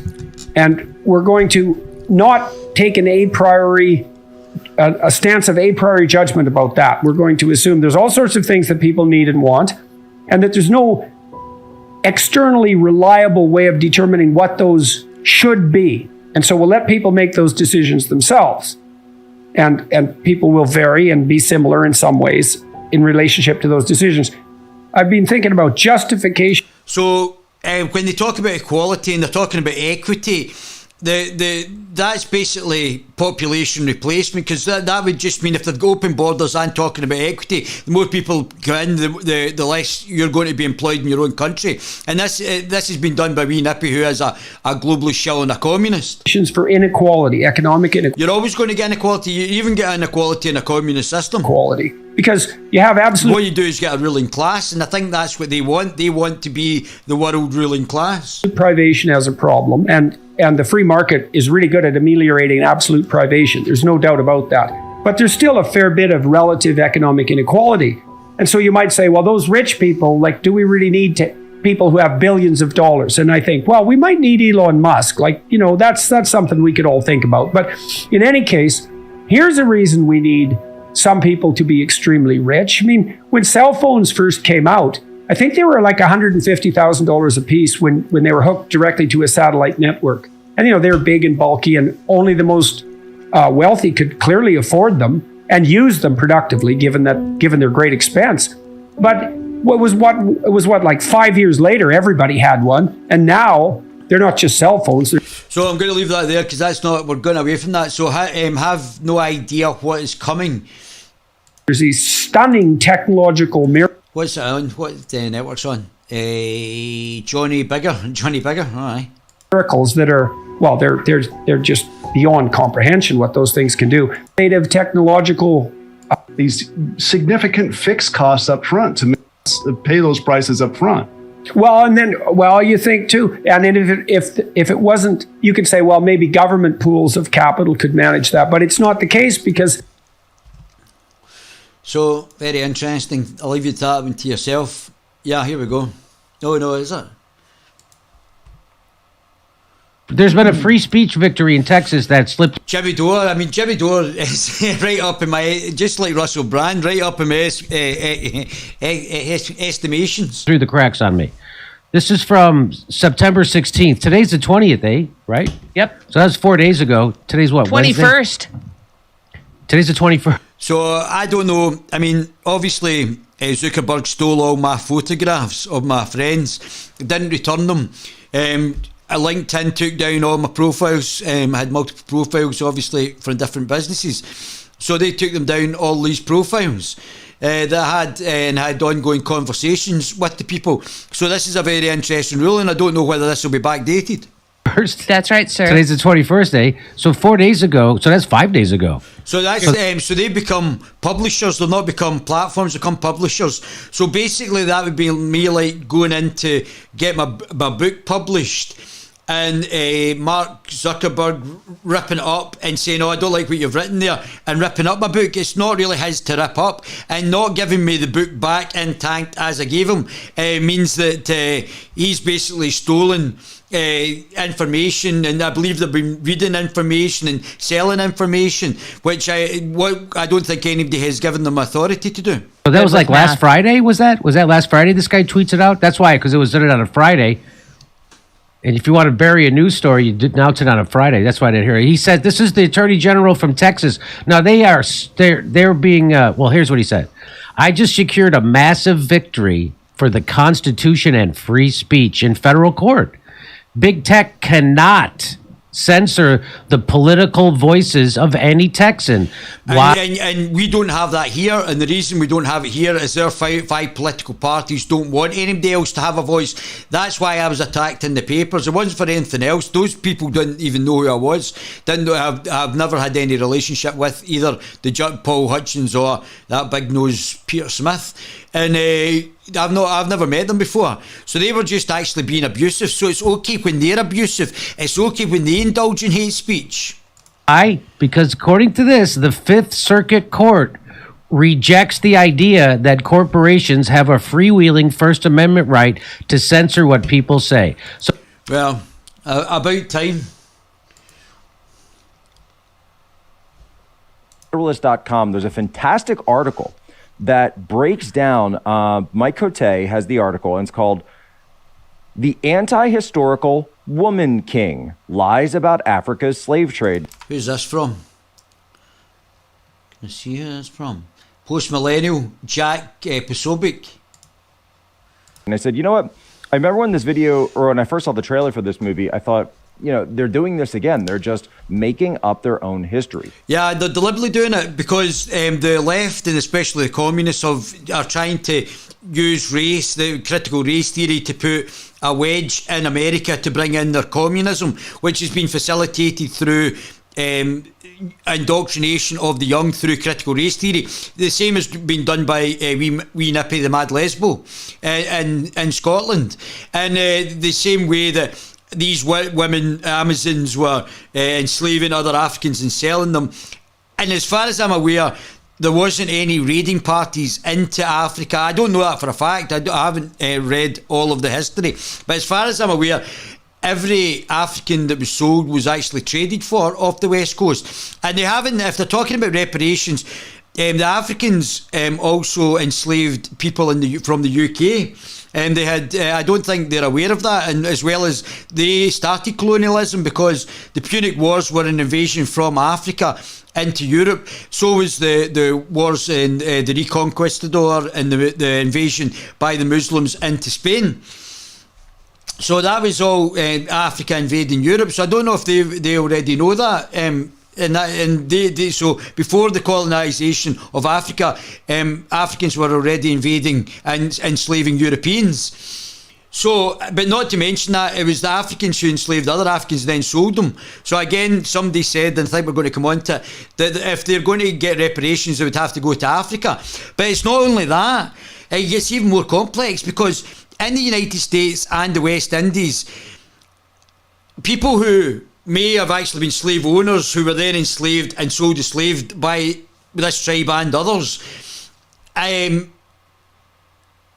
then became slave owners both in America and in Africa. So you might have somebody who looks like they're of African descent but was actually the product of both the slave owner and the slave. So they might have slave owner and slave, whereas like my family might have never have seen an African before. I mean, I didn't see, there was no people of African descent that I would run into on a daily basis where I came from, where I grew up in Scotland up to the 90s, early 2000s. You wouldn't see anybody of African descent. Chinese, Pakistani, yeah. Indian, yeah. But nobody of African descent. So although there was a minority of slave owners and slave traders from Scotland, that was only a minority. The vast majority of people would never have seen somebody of African descent, but this has all been brought in, A, to gaslight the public, and B, to bring in the communism, the underlying communism that we, Nippy and others are actually trying to implement. And their open door immigration policy to destroy the indigenous population. Straight up historical revisionism to fit whatever politically correct model of the world they want to show today. And so they're doing it again. What do we have here? So the country that's involved in this, it's now called Benin, but at the time was called Dahomey.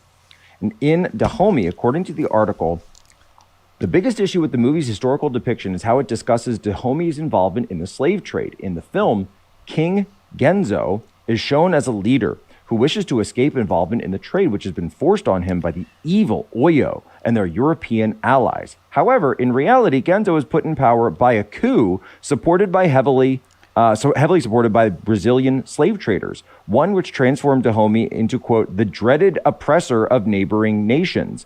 The king who Genzo deposed was in actuality someone who wanted to attempt to switch to agriculture.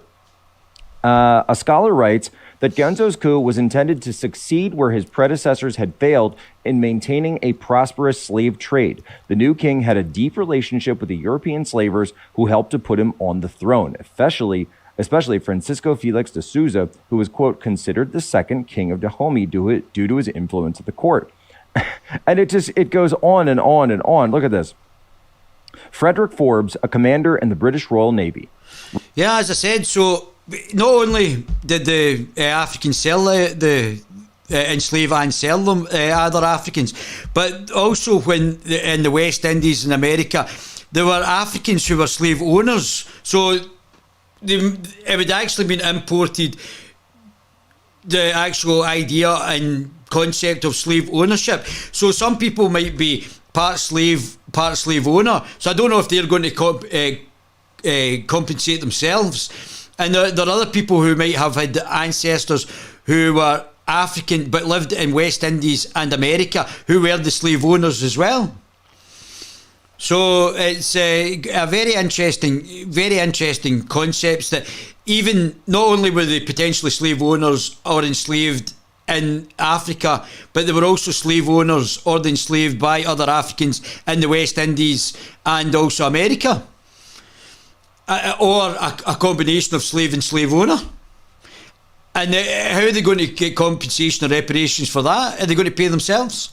Wrote of his visits that the kingdom became extremely militaristic after the coup and actively attacked its own neighbors. Quote, should a neighboring people become rich, it is regarded as sufficient insult to call forth an immediate declaration of war. Genzo was a monarch whose entire existence depends on the slave trade, whose every exertion is to supply a larger number to the slave market of the previous year. They labeled him, quote... So don't forget, I don't know if they were supplying the Arabs or the Arabs were coming in and taking them, or the Muslims were coming in and taking them. But obviously, both European enslavement and African enslavement were both done by the Muslims who invaded North Africa at the time. A scourge of the human race, and, quote, he attacked them, burnt their towns, carried off their choicest people, and when his own violence was unsuccessful, his intrigues introduced civil war, which completed their ruin. So, that's the true history of this kingdom. Wow. So here we have Mohammed hijab, Mohid scarf, all the Iranian women are burning. That he's now get the mobs attacking Jews, attacking Hindus. So this is the future of Britain, thanks to our political class. So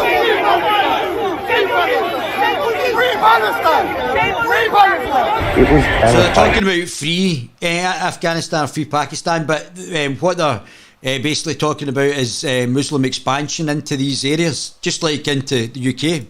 The boys had to be rescued by the police as bottles and eggs rained down on them.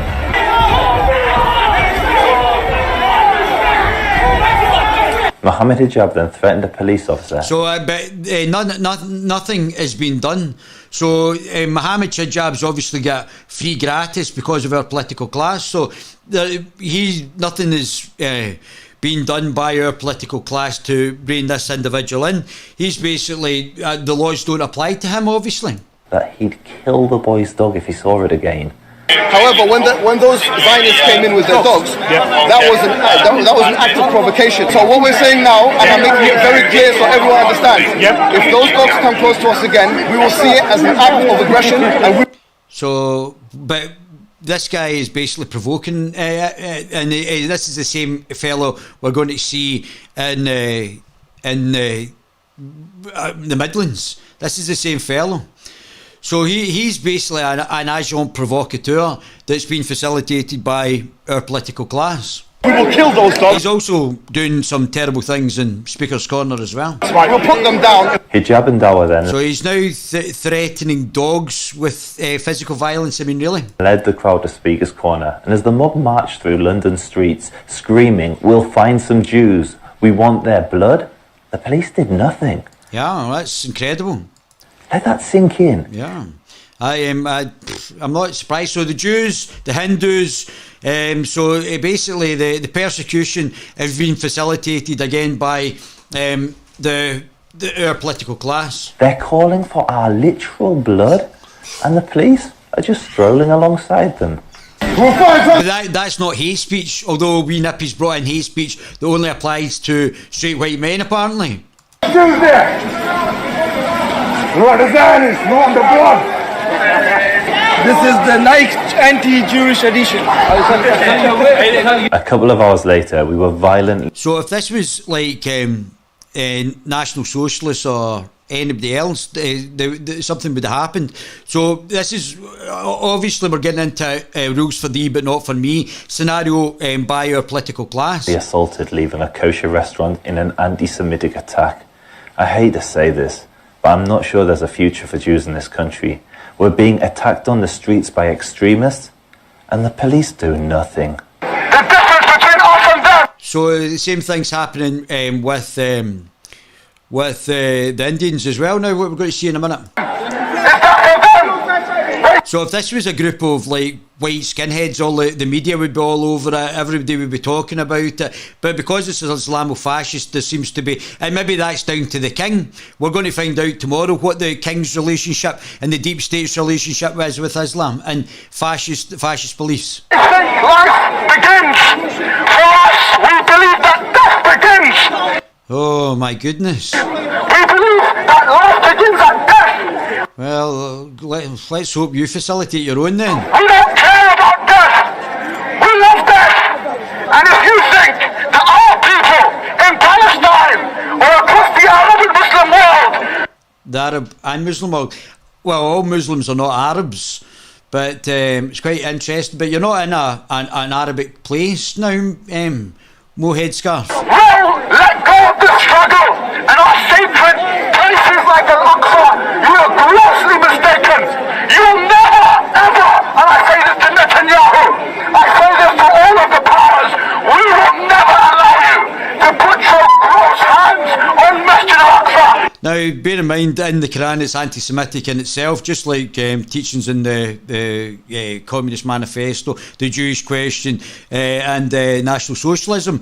But it seems like anti-Semitism coming from Islam is acceptable under the new hierarchy, the new, what's the word I'm looking for? What do you call it? What's it called? Socialist class structure. What's it called? White collar? No. Race. Let's see if it's there. Race socialist. What is it called? Oh, I can't believe I can't remember what it's called. Anyway, where are you? Where's Mo Hijab? Where did Mo Hijab go?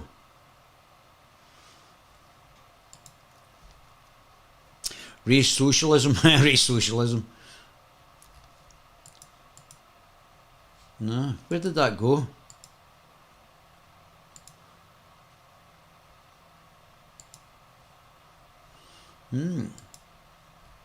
That just totally disappeared. So am I in the wrong place? What are you saying? we'll work with India's caste system. If you aren't on what they say, the night side of the planes, they're also known as untouchables. Yeah. So where the hell did that go? So Big Mo Hijab, where is that? Twitter, where did it go?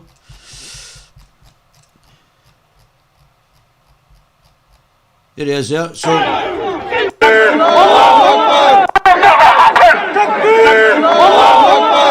we're not in a cult. A pro-Palestinian convoy drove through a Jewish neighbourhood, threatening to rape Jewish women and children. So yeah, again, the raping of non-Muslims is just seems to be intrinsic to Islam. Odious pair drove to that same neighbourhood, and nothing, I think, happened to them by the police of vice and virtue in the UK. So this has obviously been facilitated at the highest level, and potentially the deep state, and potentially up to Prince Charles, who seems to have quite an affinity with Islam. Golders Green, or King Charles, broadcasting inflammatory messages on the side of a lorry. So, desire or actual action from the government to really address this, because it seems to only be spiralling out of control. It's not spiralling out of control, it's been deliberately done. I don't know why you keep telling us as if this is happening in a vacuum. It's been done by the Conservative Party. That's why nothing's going to happen. I think the desires... They could just put them on a plane. If they're coming from Albania, where there's no war, they could put them on a plane and fly them home. People who are illegally here are allowed to stay, and that's been done by the government. So to think that the government are then the solution to the problem, you're just kidding yourself. You're gaslighting everybody. There, and I'm pretty sure that Priti Patel would have given anything to have solved the problem. Clearly, it ain't easy. I don't think that anything that's happened so far, Rwanda included, because we haven't actually got going with that yet, I don't think anything is going to dissuade either the traffickers or indeed from people from jumping into boats and coming over. So far... So why are you not sending them back to the country of origin? Because the reason is nobody's getting sent back is because this has been facilitated. Open borders without it actually being put in manifestos has been facilitated by every one of the 6 parties that are in the Westminster Parliament. Without it being expressed on their manifestos, and then gaslight the public as if they're going to do something about it. Really, I don't think anything has happened that is likely to have an impact on the numbers coming across. And at the present rate, as we've been saying for some time, it's going to be around 55,000 by the end of the year. That's a huge number. It's a small town, for goodness sake. A couple of years ago, it was a fraction of that. So there's pressure on Suella Braverman, who I think actually... Yeah, they're not going to do anything. They've done it. They've done it. Collectively, there's collective bargaining. So the whole of that cabinet was already collectively in on it, on the fact that they allowed it to happen in the first place. So I don't know why you're saying as if, I wonder... if the Conservatives who have facilitated this in the first place are going to do anything about it. They've facilitated it. They've put in treaties to actually allow it to happen. And you expect them, they're not even deporting illegal immigrants once the illegal immigrants have killed somebody who are a terrorist. Actually is capable of getting a grip. What do you think the difference is between her and Priti Patel, though? Nothing. They're all part of it. They're all, unless you vote out the Conservative Party and the Labour Party and the Liberals, you're not going to get a change in immigration because it's them that done it. Because obviously you said that Priti Patel had that desire. She came out with all of these plans. But what do you think is the difference? Nothing. That would mean that Suella Braverman could actually achieve something in this. Far be it for me to be Chris. Right, had enough of that. That's obviously quite clearly gaslighting.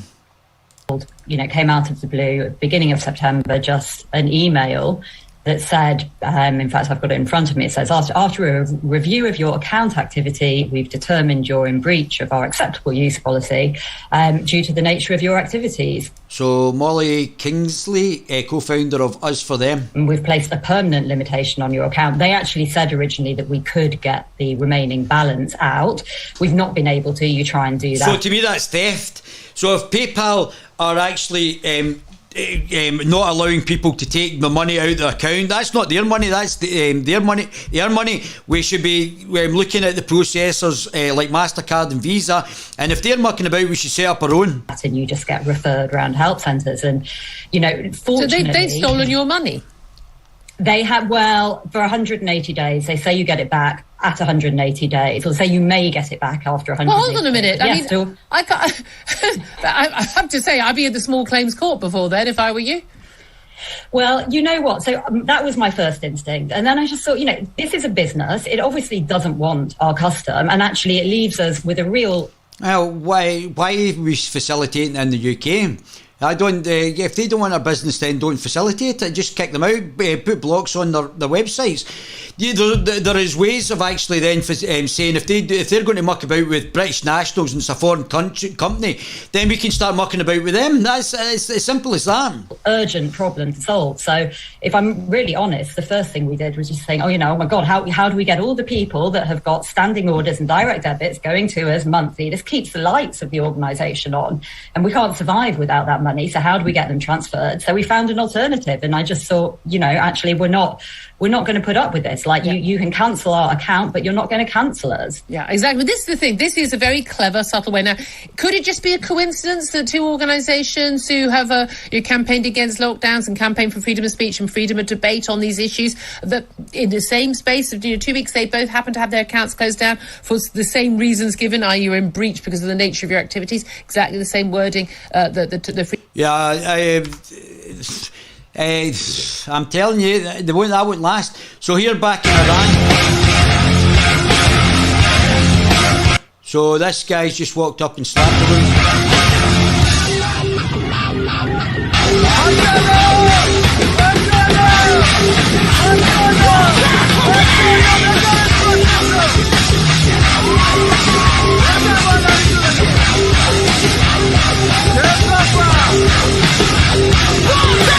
So, to fill in there, the internet is now being cut in Iran because they don't want people to see things. A man slaps a woman and thinks he can calmly walk away, where such actions were commonplace before. There are now dire consequences significantly handed out by other men. Wow. So this is the young lady with devil's dumplings. The Canadian teacher with the giant breasts has exposed the sexual misogyny driving trans movement. Oh dear, here we go. Yeah. I didn't know that. That's disgusting. Yeah. But they're saying all the things, usual things. The infrastructure is going to be impacted. Yeah. This is the wrong place for this to be happening. It's the wrong time when we've got severe economic problems. Yeah. But shh. Can't say anything. Yeah, can't say anything. It's a climate of fear. Absolute total fear at the moment. Are you staying in this hotel? Yeah. Where is it you come from? Iraq. Yeah. Who employs you to do this? No, I don't tell you. You don't want to tell me? No, I don't tell you. Yeah, no. So when we're talking about the people... Thank you very much for your time. We're talking about the people. Obviously, you've been here for 3 years working here. There's people living over there for 50-odd years whose lives are going to be affected by this, and all they want is some clarity. Well, that's the problem, is that you can't comment on it. Who closed it? Who closed? So you know it's closed to all members of the public, but you don't know who by. I'm technically not on. So it's been done by the Conservative Party. The same people who are using the RNLI to ferry the people across. The same people who are putting them up in hotels. I mean, I didn't go to Dubai and get put up in a hotel. I should have just claimed asylum. And it doesn't happen the other way around. On private. But this has been facilitated by the Conservative Party. Land right now. Excuse me, mate. This is public land, mate. Sorry. Okay. Sorry. Why are you trying to block it then? Sudan. Yeah. And did you come from France then? To cross at France? I crossed from Libya. Right. From Libya to Italy. Okay. From Italy to France. Yeah. From France to UK.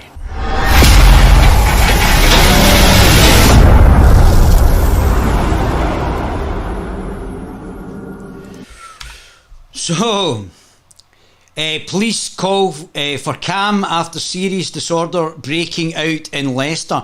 Multiculturalism is not working. So basically what this is the importation of what we've already discussed from India and Pakistan that's happened since the 9th century or the 10th century, 9th century.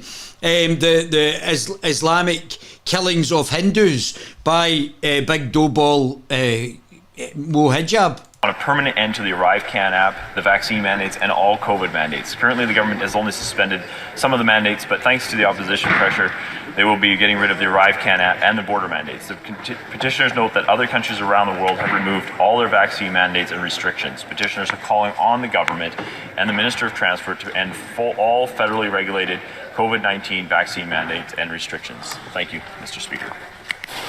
Presenting petitions? Yeah. Speaker, I'm presenting a petition on behalf of Canadians who want a permanent end to the... So this is a young lady, the young Iranian lady who was killed because her headscarf wasn't on properly from the police of moral virtue and vice. Iran's anti-hijab protesters show us what bravery really looks like. The death of Ahisha Ani has inspired women across Iran to fight back against the oppressive Islamic regime. They deserve their full solidarity. And this is where Antifa is coming in as well, so this is the interesting thing. So here we go, there's Ilhan Omar, who married her brother. Obviously in the Quran it says it's okay to marry your cousin, which means you've only got 3 grandparents. So, and it's causing, in Bradford, it's causing, through the BBC, we know this, it's causing mental instability. I think that's what Big Mo Headscarf has got. Minnesota record-breaking crime and murder, record illegal immigration, record fentanyl overdose, Democrat policies, inflation. We need money for student loan forgiveness and Ukraine.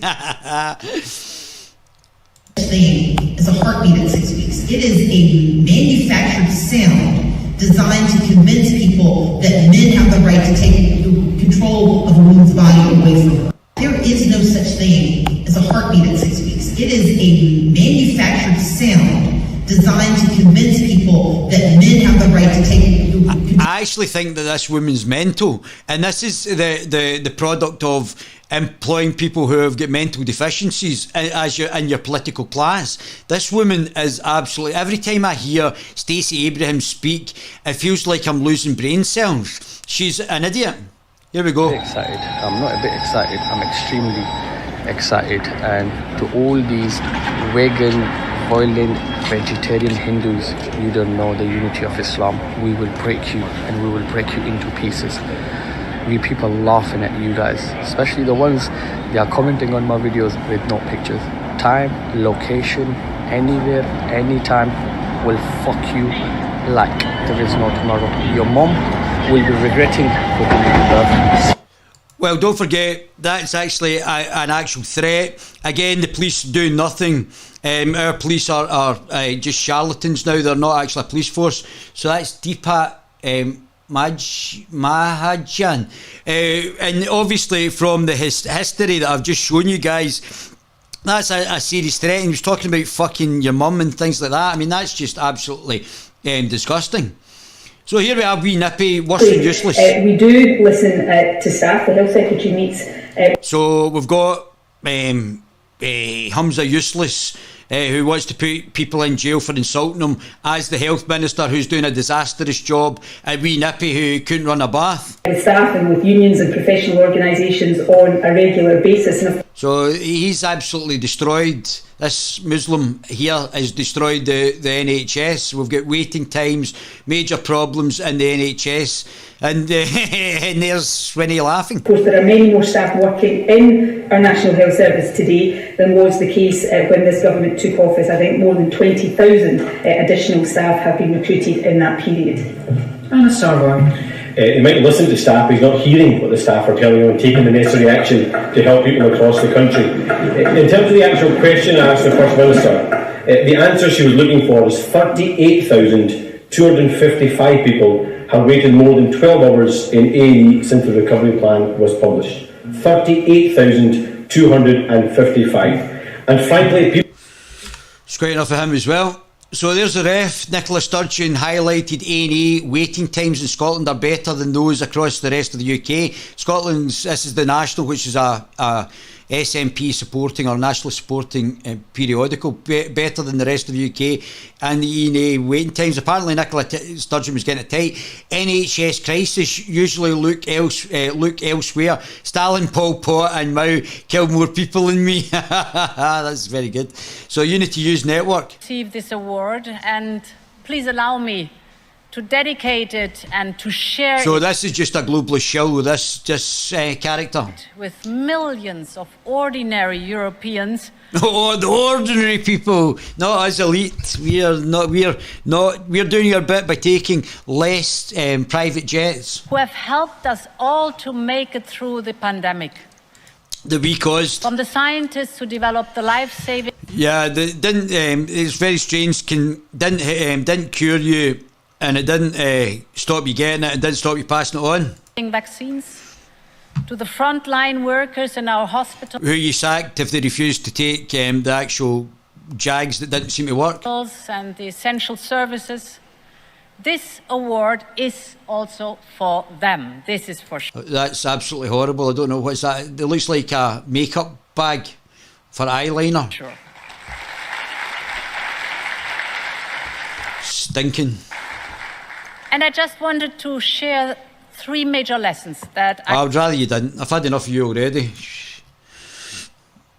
He wants to demilitarize Ukraine. He wanted to denazify it. That's his words. But he's the Nazi. He is the Nazi. The Azov. When you say denazify, and by the way, Ukraine's president is Jewish. Right, this idea and that he's supported this by idea, which, by the way, oligarch who also funds the Azov battalion, who wear Nazi symbols on their flags and their shirts. What you're saying is exactly the kind of propaganda that is spewed out by Russian state media every single day. It's quite interesting to hear David Curtin's opinion on this. Quite interesting to see Morgan Freeman going at it as well. And there's nice guy Eddie Richard Tice. This is just. I'm very surprised that those two don't join forces. I mean, I don't know if Richard Tice was in the Brexit Party. Well, he was in the Brexit Party, but I don't know if he was in UKIP. I don't know the longevity of Richard's political career. But it would be very interesting to know if David Curtin and Richard Tice knew each other before, because obviously I think David Curtin was excellent as an Assembly member in the London Assembly. Because the Ukrainians are a bunch of Nazis. Their president is Jewish. Yes. He lost family members in the Holocaust. But that's nothing to do with what's happened today. Actually, it's got everything to do with this fanciful notion that this is Vladimir Putin standing up to a bunch of Nazis. It's completely outrageous. Zelensky is funded by an oligarch called Kolomoisky. And Kolomoisky funds the Azov battalion. What any of this got to do with Vladimir Putin invading the country? I'm answering the point that Piers has made. Piers is saying that I'm sort of pumping out Russian propaganda. You're spewing Russian propaganda. I'm just saying this because I do not want this conflict to go on. I don't want to escalate it. But you want it to end with I want to get back Zelensky just saying, take our land. Because the people in the Donbass region and the Crimea are ethnic Russians, and they would Do you know what percentage of people in the Donbass actually consider themselves that they want to... Nah, I don't know the demographics of that area and whether or not under the USSR they were moved to that area, whether the land is actually like Ukrainian land and they've just ethically encroached upon basically Ukrainian land. I have no idea about that, and that would certainly be interesting to find out. Obviously there was wars in the east of Ukraine on military interactions before the invasion between Russians and the Ukrainian army, so I'm not sure if David isn't actually correct in this one. To be Russian. 100% in the Donetsk and Luhansk People's Republics. Absolute nonsense. No, that is the fact. I mean, you can say it's nonsense, but I mean, the people watching can have a the percentage of people in the Donbass that want to go back to Russia. The people in the areas... What percentage of the Donbass? Do you know from the poll? 100% in the it's absolute nonsense. No, I don't know if that's correct. I don't know if it was 100% they were all Russian in the Donbass. I don't know that. I don't know what the demographics were. It's like 8% want to be... But certainly there was obviously some element they wanted, because there was obviously military interactions prior to the invasion, probably supported by Russia at that time as well. Russian again. Well, I think people watching can sort of check you that out. You say 100, it's actually 8%. Obviously, in those areas in the east and south of Ukraine, there's always been a majority of ethnic Russians, and in the west and centre of Ukraine, there's always been a majority. The vast majority of people in the Donbass have no desire, which is why they're fighting every single day, risking their lives to stop the Russians taking their land. And why the Ukrainians, by the way, have been taking back a lot of territory because they're beginning to win. Yeah, there seems to be this battle, this war. They have incurred You cannot negotiate with a brutal, bullying dictator. History is littered with those examples.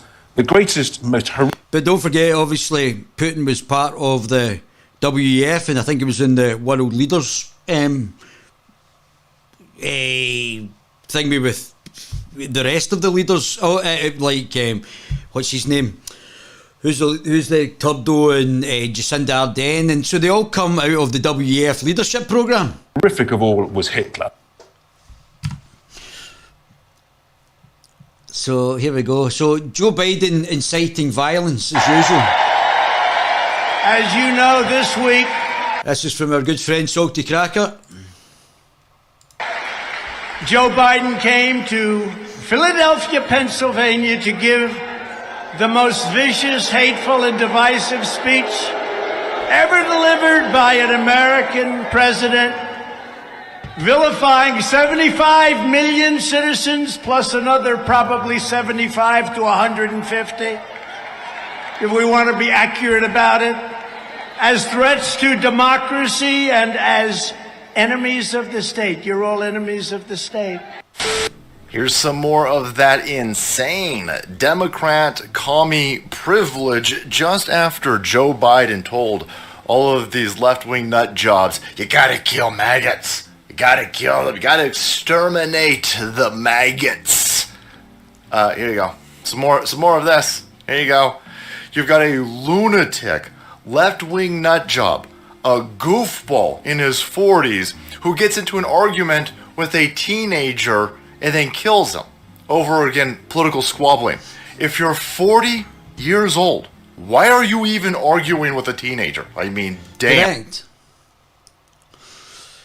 Correct. Where is that? Where are we? Here we go. So there's again back to the mass rape. So this is Muslims again, just like they did in East Pakistan to the Hindu women, just like they've done throughout the place. And this has been facilitated by our globalist class. Horrific betrayal of 1,400 children. As Muslim, that's not Asian, it's not Chinese people are doing it, it's not other people who are not Muslim. This is Muslim child rape gangs appalling sex abuse of young girls over the last 16 years because of our political class, because people in authority were scared to be labelled racist. But basically the racists are these are bigots because they follow Islam and they think it's acceptable to kill and rape other people, so that which is based in the Quran. So the scene of so much of the violence in recent days, it's peaceful now. The predominantly Hindu community is preparing for the annual Diwali festival next month. But for now, locals like Rakan Chudasama, who's run a retail business here for 20 years, is more concerned about the next few days, fearing the possibility of renewed trouble here. It's minority who is causing the problem. I mean, Hindus and Muslims, at the end of the day, we are all one. So I don't see why they should be fighting. Last weekend's violence here stretched local policing resources. So I don't know how this guy, I don't know if these are the Muslims or these are the Hindus, but I don't know why the police have allowed this guy to go up and take anything off a Hindu temple. I don't know why the police haven't protected that. Sources beyond breaking point. Senior officers had to call on mutual aid from neighbouring forces to help bring order back to the community. The area's Police and Crime Commissioner says reinforcements will be in place in the days ahead should trouble flare again. Some of the officers are beginning to get tired, that they're needing to take rests. But the neighbouring police forces have been absolutely wonderful. They have not stinted in sending us additional officers, together with all the equipment that they need. So yeah, absolutely, there will be enough police officers out there to cope with whatever comes.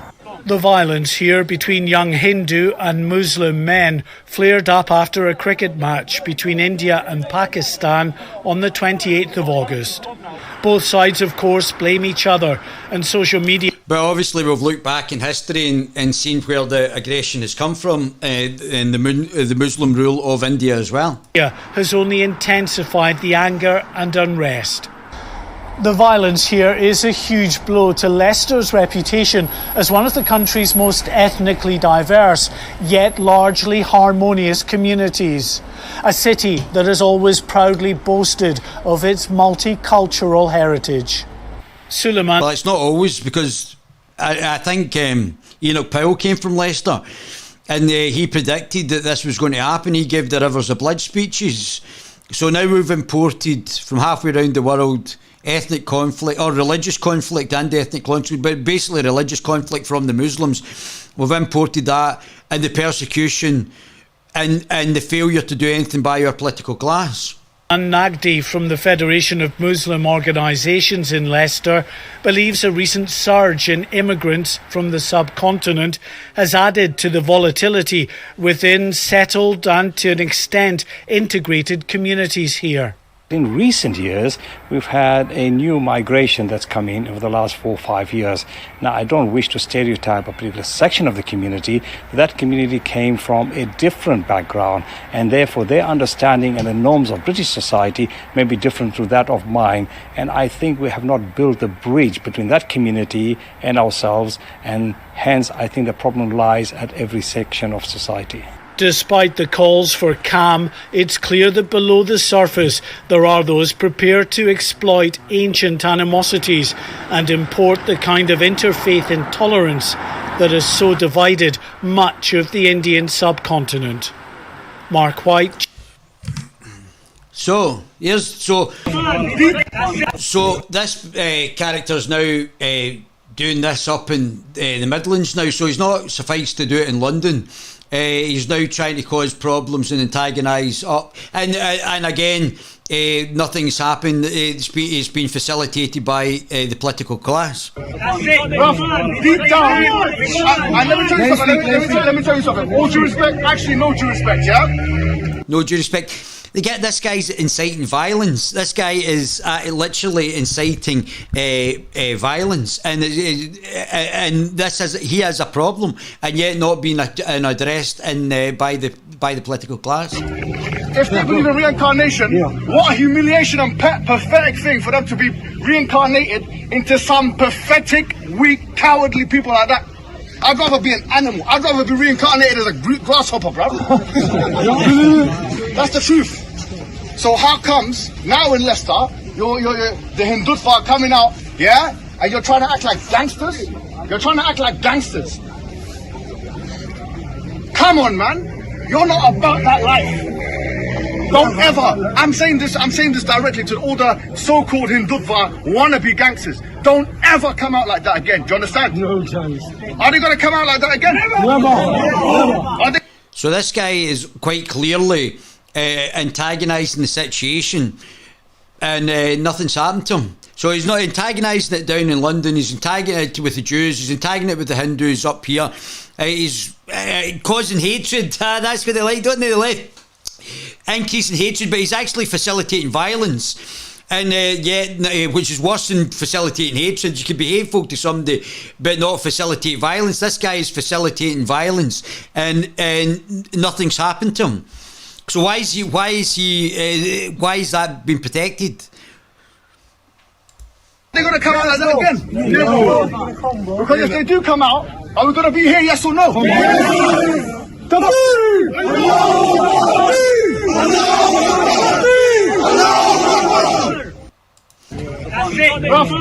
Right. So here we go. So Save Our Country UK. Now there's no Ku Klux Klan in the UK. If you walk down the street in this, you'd be called a racist. Yet if you walk down the street in this, it's called freedom of expression. What's the difference? The double standard. We have got double standards. So here's the open immigration by the Conservative Party. So I don't know whether this is.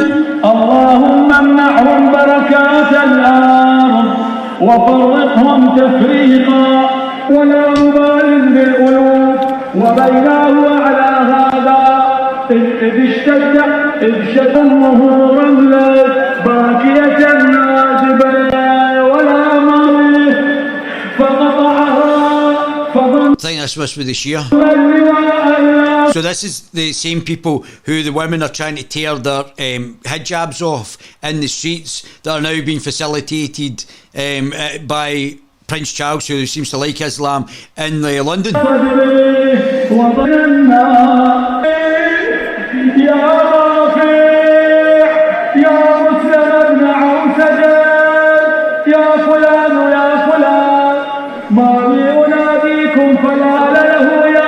Great, that's quite enough of that. So here we go, there's TR here. So yeah, don't know hijab, so openly extreme. Didn't know hijab, so yeah, Mohammed hijab's a total extremist. Fucking Roman. They're all Romans, man. Terrorising the Hindu community, and then you've got all these clown investigative journalists coming out saying nothing can say they're Muslims. Well hello, they're burning the Hindu flag off their temple. Do you know the actual temple that they're burning? Because there's accusations that some Hindus might be on the extreme element of some groups in India. Not that temple, mate. I looked up that temple. I spoke to people in Leicester. The temple where they're ripping down the flags is a total moderate, calm, totally peaceful, silent. Well, the majority of bloody Hindus anyway. But yeah, this is just... And you know what it is? Leicester is a predominantly Indian Muslim community, so per se there ain't that many clashes, similar cultures, but it's the Pakistani Muslims coming in from Birmingham, it's the Pakistani Muslims travelling from different cities to attack Indian Muslims, Indian Hindus, to terrorise them in their homes, to target their women. Usual story, you know, we all know the score. When you see a clash, it's like, am I meant to buy it? The Hindus are out there just attacking people. Come on, man. As if we've all grown up with Hindus, we know how they are, we know how peaceful they are as a religion, as a community. We're not buying your bullshit from the media. Well, he's not wrong, is he? He's not wrong. So here we go. So why aren't offenders getting the same treatment as a man who put bacon on a religious building? This man went to jail and was killed in jail, and nothing was ever said about it, who put bacon on a mosque, and he was then killed in jail, and we never found out why he was killed in jail, what actually happened to him. And yeah, it's it was just brushed under the carpet as usual by the authorities. An image that shames Britain. Riot cops called in to protect a Hindu centre at Smithwich. A bottle and a firecracker rained from the crowds, and 200 Muslims enraged by a speaker they didn't like. So this is where the anti-free speech is going by fascists. These are fascists who want to eliminate free speech, and then they bring in hate speech bills that only applies to one section, but not hate speech bills that actually leads to proper violence against the other sections of the community. That's fine. And they're not even, the police aren't even arresting these guys.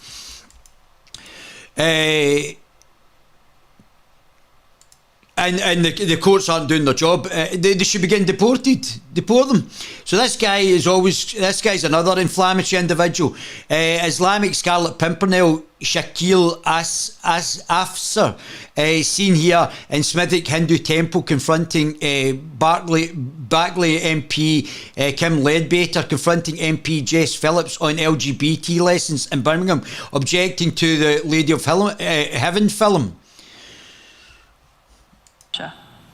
Yet as we meet here this evening, in Ukraine, barbarous weapons are being used to kill and maim people. Rape is being used as an instrument of war. Families are being... But they're doing that in the UK as well. So you're obviously not even paying attention to what's happening in the UK. ...torn apart. We have seen Putin trying to justify his catastrophic failures. He's doubling down by sending even more reservists to a terrible fate. He's desperately trying to claim the mantle of democracy for a regime without human rights or freedoms. And he's making yet more bogus claims and saber-rattling threats. This will not work.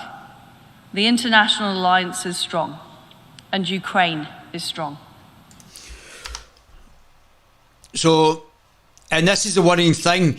Why is the king there at a World Economic Forum, which is obviously a political front, with horsey face? So, as far as I'm concerned, this should not be happening with the kings, whether it be the future king or the current king. Jacinda Ardern said she was humbled to be asked by Prince William to speak on behalf at a climate change event. So what is the future king talking about climate change, which is a political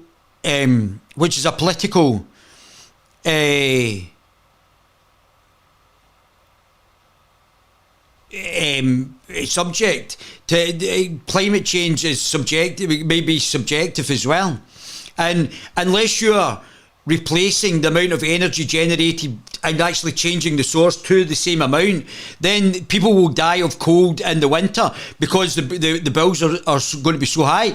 Eventually, people are saying just don't pay the bill, but as far as I'm aware, you'll be cut off and then you'll freeze even quicker. So there's big issues. This has been done by them, by the globalists, who are now actually not facilitating the transfer of power, and as in electricity, or some other means of power, to be able to substitute for their green agenda. You have to have the equivalent. So if you don't have the equivalent through solar power or wind or wave or whatever else it is that you're trying to bring in, then people are going to starve. And especially if you've got an open door immigration, you're ready to get water shortages in the south of England. What are you guys saying? Good show tonight. Thanks very much. Thank you.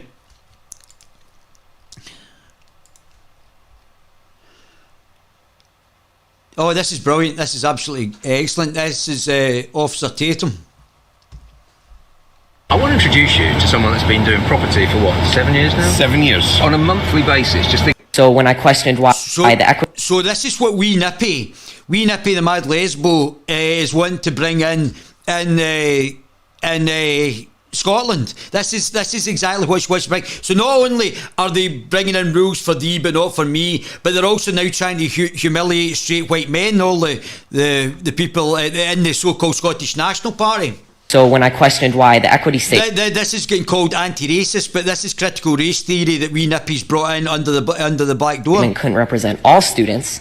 They told me that to even ask that question was outlandish and offensive. So when I questioned why the equity statement couldn't represent all students... So basically they're trying to cordon off white men, white straight men, but it also affects other minorities as well. The critical race theory might be seen to be oppressing straight white men or straight white women as a group, but it actually oppresses everybody because it's socialist in its undertones or Marxist in its undertones. They told me that to even ask that question was outlandish and offensive. And when I asked why that was, they told me, quote, whites have a pretty good situation right now, unquote. So it's racist. It's racist. So let's not kid on that it's not a racist ideology. This is what Wee Nippy, the Mad Lesbo, the globalist shill, postmodernist Marxist wants to bring in to, or is bringing in to, the Scottish education system. So is that anti-white racism? She's a postmodernist Marxist. She's into all this. She thinks that's great. Oh, I think that's great. Where's my French girlfriend that I can throw an iron at her? Not racism. Disregarding my question merely because of the color of my skin. To be honest, after enduring a year of the people in charge telling me that I'm a racist and I'm privileged and pointing... Again, the word racist comes from the communist Trotsky. So this is all back. It's all part of the communist. So they might not explicitly say, well, we're communists, but everything that they're doing comes from the communism and trying to implement communism for the average working man and woman while they enjoy corporatism. So they become an elite class of technocrats that basically have the one world government and basically get to control you and tell you what to do, and you've all got to be equal, and we'll tell you when you can take the plane, but we'll then comment on climate change and actually drive our own planes all over the world. And so it's rules for thee but not for me. Same way Mo's headscarf is jumping about provoking violence all over the UK unmolested. out our irreversible differences, I've never noticed race more. This boy is my hero.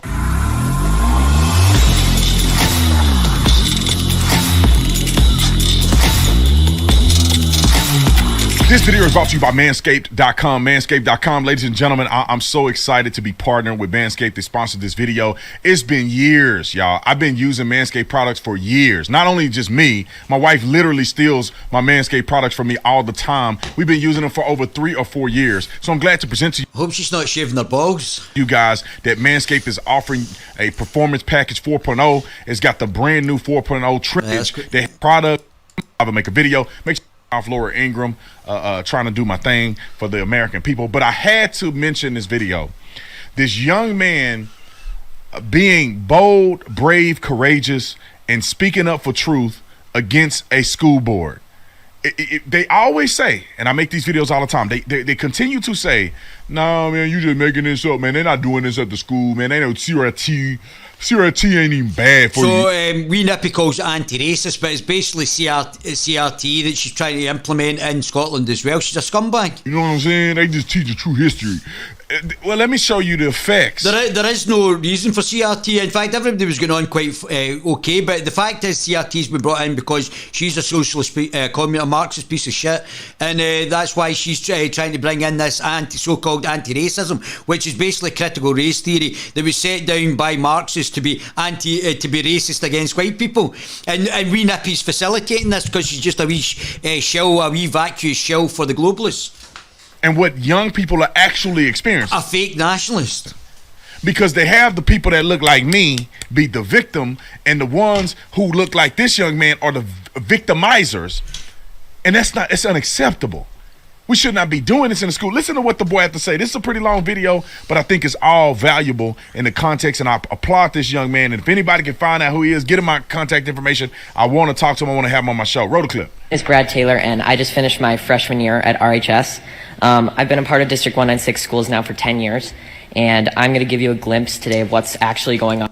Oh, it's Officer Tatum and I have got the same. I don't know if I'm blocking Officer Tatum. It's Officer Tatum on the same side as me. Am I blocking him?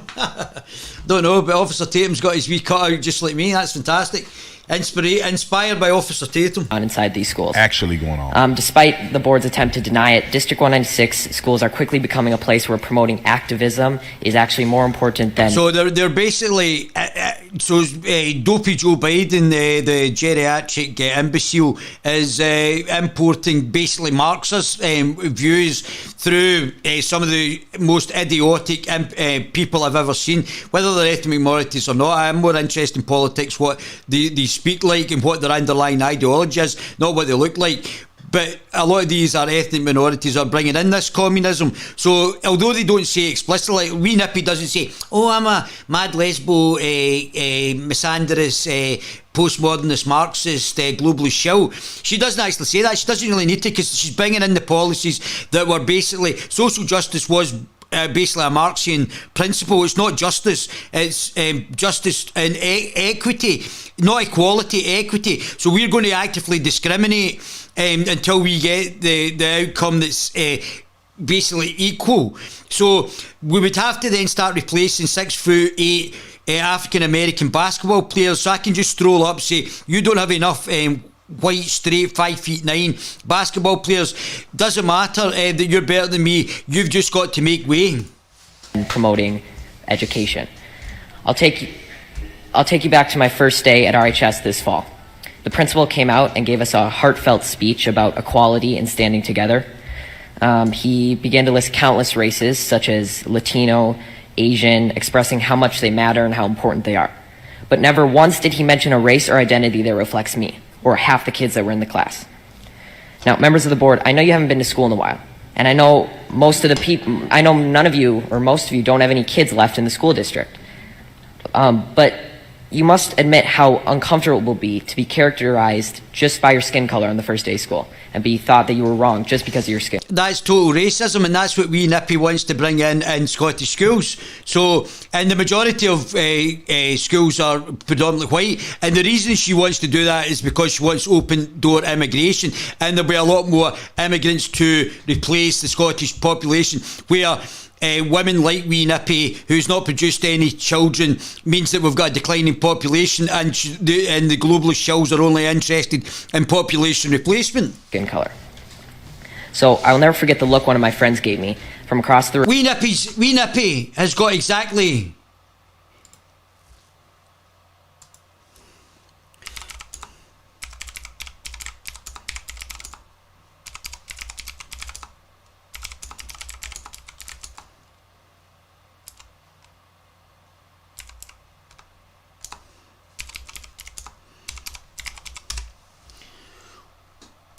So this is de facto wee Nippy's policy.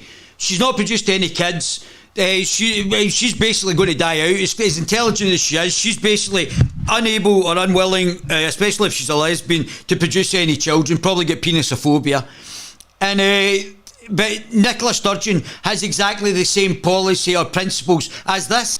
Trouble with Scotland is that it's full of Scots. Wee Nippy's ideas, isn't it? That's it. Whoa. Oh, let's see if we can't get this up. Let's see, Scottish Libertarians.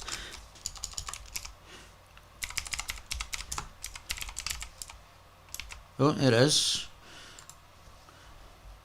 So there we go, look at this, wee Nippy's right there, she is there. Turn the clock back, 90 years to the establishment of my party and choose its name all over. I think she's a Turk. So she was part of the ideology that enslaved parts of Europe, and she's sitting there smugly talking about nationalism. And she might be a member of a child rapist death cult. Again, I wouldn't choose the name it's got just now. I would call it something other than the Scottish National Party. Now, people say, why don't you change its name now? And it's like, well, that would be far too complicated because...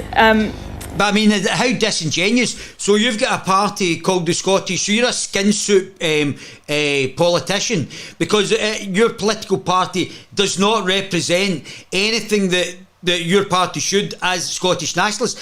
I couldn't be further from... If I could turn the clock back, 90 years... To be fair, neither does the Conservatives, neither does the Liberal, undemocratic Democrats, and neither does the Labour Party. You're all just globalist shill parties now, corporatist globalist shill parties. Years to the establishment of my party. I would call it the globalist postmodernist Marxist Party. Or the GIMP Party, just like Labour. We're GIMP 1 and GIMP 2, Labour and the SNP. And choose its name all over again. I wouldn't choose the name it's got just now. I would call it something... Useless. What about useless? That would be fitting for your tenure as the First Minister. Something other than the Scottish National Party. Now, people say, why don't you change its name now? And it's like... Why don't you just resign? Well, that would be far too complicated because, you know, what those of us who do support Scottish independence are all about is turning Scotland into North Korea. It could not be further removed from some of what you would recognise as nationalism. Maybe we need nationalism because even just if you look at one area of your tenure, i.e. education, you've been an absolute disaster. Maybe we need some nationalism rather than your globalist shilling to actually indoctrinate, because that's what you're doing. You're indoctrinating children in global citizenship, which is a political ideology, because you're a shill for the globalists. That's what you're doing. You're an anti-racism, which is, as we've already just seen, a racist ideology. But let's see what she's saying, wee Nippy. Wee Nippy is saying about...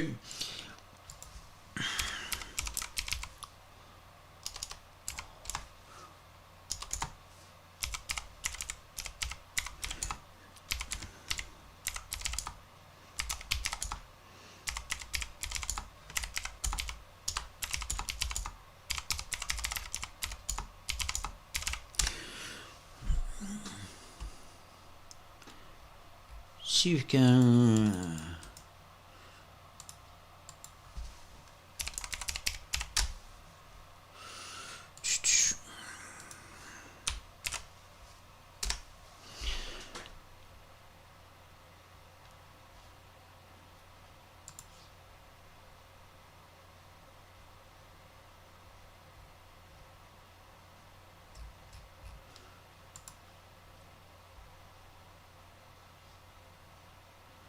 Just talk amongst yourselves.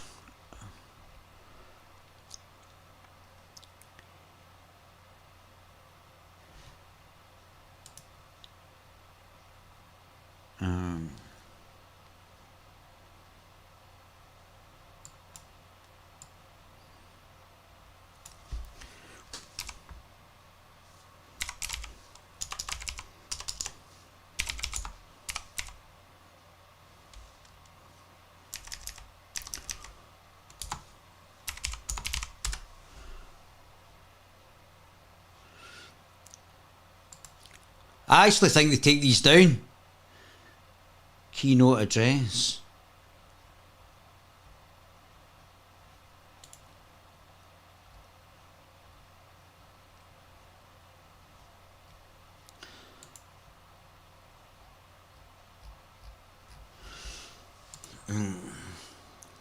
Am I still on here?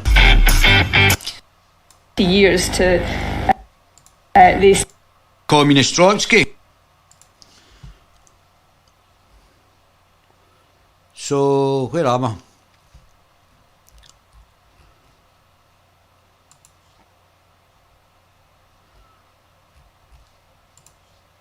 Anyone that turns up, Scotland.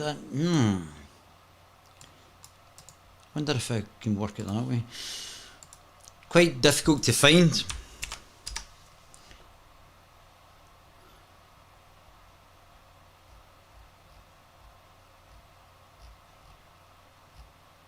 I genuinely think they take these down.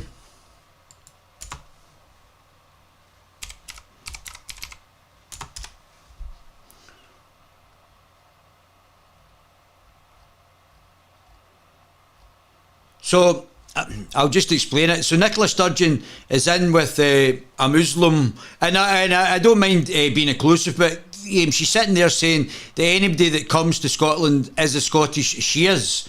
So, I mean, that's obviously quite clearly mental, but it's obviously part of the globalist replacement immigration policies, and that's what it's there to do. So, I don't understand why I can't find it. I'll try and get it for tomorrow. What time is it? So, how long have I been going for? 8 o'clock? 3 hours? Right, I think that's it. I'll explain more about what had actually happened. No, let's go and finish this. But I'll explain more about why... the Muslims are going to Bradford later. As we were sitting there listening to this blatant bias being expressed. Sorry, why the Muslims are going to, why the Antifa are going to Leicester later. In the so-called equity statement by the leader of our school. Boy, smart. To be clear, I don't need you to tell me that I matter, but hearing the condolences given to other races and leaving just one race out, it inevitably you'll start to feel like you've done something wrong. And in our principal's attempt to unify us, he instead created unwarranted boundaries and... I mean, because critical race theory is a racist ideology called anti-racism, I think what's his face actually got it, understood it. Who's the users? Honestly, I think my memory's going. This is racist that's coming out of this. Barriers between his students, pitting us against each other based on characteristics that we can't control. In another separate instance, I was told that writing "All Lives Matter" on the whiteboard was political and could be seen as offensive. But obviously what they're doing is political. When I questioned the teacher after class, she told me that she didn't have an answer and she just had to erase it, and it was quickly erased. There are political signs all over RHS, about specific races that matter, specific sexual orientations that matter, and specific perspectives that matter. But when I questioned the RHS administration about how these signs were political, they told me that they were supporting human rights. So when I questioned why the equity statement couldn't represent all students, they told me that to even ask that question was outlandish and offensive. And when I asked why that was, they told me, quote, "Whites have a pretty good situation right now," unquote. Which is racist, more racist. This is what's going to be taught in Scottish schools. And in Scotland, it's predominantly white people anyway. So now wee Nippy is going to be the Scottish nationalist. We've already seen she's a fake Scottish nationalist who said that anybody that comes to Scotland within 3 months is as Scottish as she is, and who's now putting anti-racist, which is critical race theory, propaganda through your schools, is also now calling it anti-racism and basically Marxism disguised in the background. So she's bringing in communism to humiliate young white men and women in their schools in a country that's predominantly white. That shows you what a scumbag Nicola Sturgeon is. Oh, it's more. It's more. I want to interject and say something, but and it is I more. have to say a big shout out to Officer Tatum as well. It's excellent. I think he's in a mixed ethnic, not racial, but mixed ethnic situation as well. And yeah, I think he's got an oar in the game. Can you imagine somebody saying that to your child after all we've been through? Okay. So is that not racism? Yes. Disregarding my question. Yes, that's racism. and it's racist because exactly for the reasons that you're talking about. Really, because of the colour of my skin. It's based on a racist ideology. Kinsey, whatever his name is, said, if you're just not racist, you've got to be actively racist against white people. So that shows you where it's got. That's what's led to 5 people getting white people being murdered, by being run over by somebody, which was kicked into by an African American, which was kicked into long grass. Same other mass shooting of white people. There's numerous African American on white killings, or on American European killings, which has been covered up by the newspapers, same way that the mass rapes of children by Muslim rape gangs was covered up by the British press, which is an oligopoly of news sources run by somebody we don't even know who it's run by. To be honest, after enduring a year of the people in charge telling me that I'm a racist and I'm privileged and pointing out our irreversible differences, I've never noticed race more. Yeah, and it's becoming and that's what they're engendering. They're engendering racism into Scotland as well, where it was pretty. My best friends were from Hong Kong, Chinese, Sikh. They're engendering, the wee nippy is engendering racism, while at the same time having an open door immigration policy. First thing I notice when I meet someone, which has never before been the case. RHS administration confidently told me that RHS students and staff are happy with their equity statement. But from my experience in talking with other students, this is not the case. I know many kids who disagree with their teachers, but they're too scared to stand up because they're worried that their grades will be docked and their learning experience will be affected. My honors government teacher, I'm not going to say his name, but he's mentioned that Democrats care more about all people while Republicans only care about themselves. He's probably black. And he's also inferred to us that socialism is better than democracy. He even had a statue.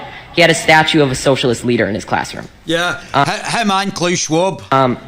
I've been told by a lot of kids that they just stay silent and adjust their schoolwork to reflect an acceptable opinion to secure a good grade. I've been approached by multiple teachers who have told me in private that they just want to say that they agree with me and they support me standing up, but they can't say it in front of the class for fear of being disciplined by the administration in some way or losing their jobs. There is clearly only one way to think in this district, and that is that they are teaching their kids to shut up if they don't agree. Now, members of the board, I want you to take a good look at yourselves in the mirror tonight and ask, are you really standing up for the equality of all people, or are you just pushing a damaging political ideology on our students? A fellow coworker at my job, who by the way is of color, discreetly told me that the schools seem to be pushing a very leftist agenda in class. This proved that not everyone is happy with your school, and not everyone who isn't happy is white. There you go, boy. Now, due to all these instances I've mentioned and many more that I can't fit in this 5-minute speech, I've decided to leave this district and continue school on a private Christian school online. There you go, boy. I'm happy for you. I don't pay for your school. And there will be sacrifices, and I will not get to walk in the graduation ceremony or attend milestones at RHS, but I will be able to learn in an environment that is not intent on punishing me daily for my skin color and political views. Now, regardless how you take my speech, whether you just shrug it off as malarkey or Fox News talking points, I encourage you to think about it, because someday I'm going to be a leader. I may be the president, a governor, or just a professional golfer, but I will never stop believing that everybody has value, no matter their skin color or personal beliefs, and it's a shame that you're not going to be able to say that I was an alumni of RHS in District 196. What I'm talking about. That's what I'm talking about. That's what I'm talking about. That's how you represent. I love this boy's confidence. Somebody get me this boy's name, and I want to help him pay for his school. We can pay for his private school education. I love when I see you know his parents got to be on to something.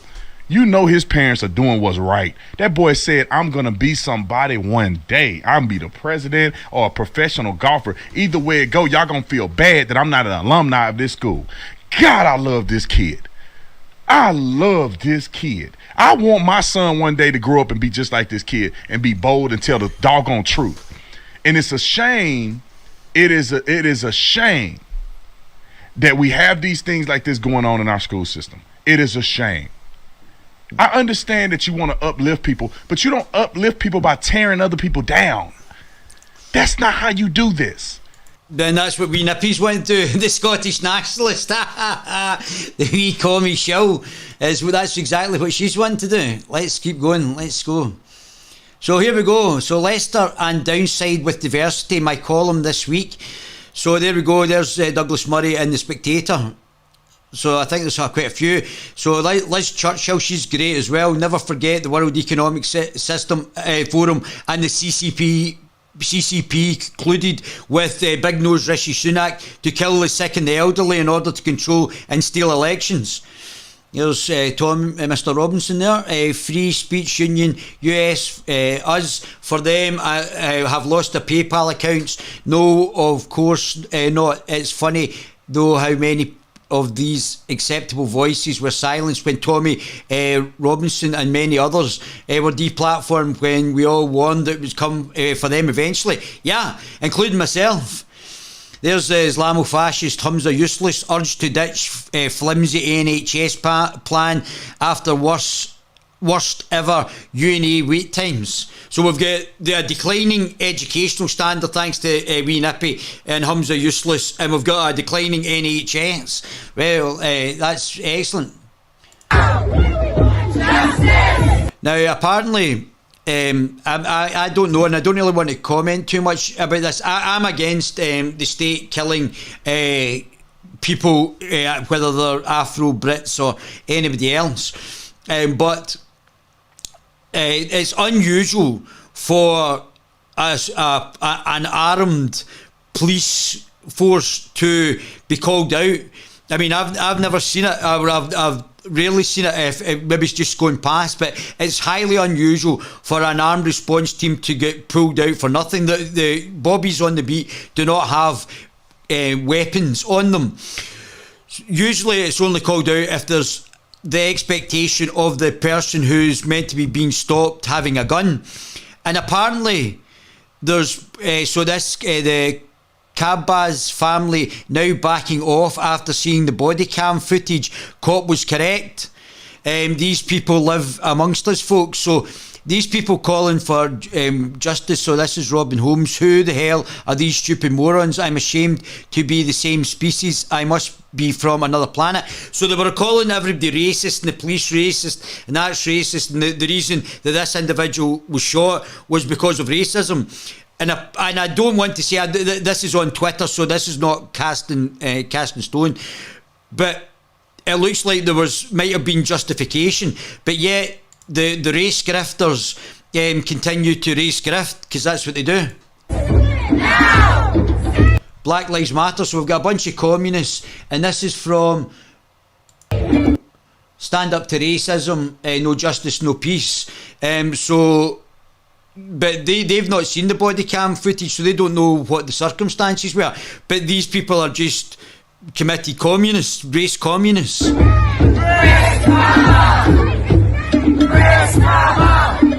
Now, I'm opposed to shootings, extrajudicial shootings. That's totally against that. But obviously, there may be circumstances that happens, and as I said, it's highly unusual for armed response to be called out.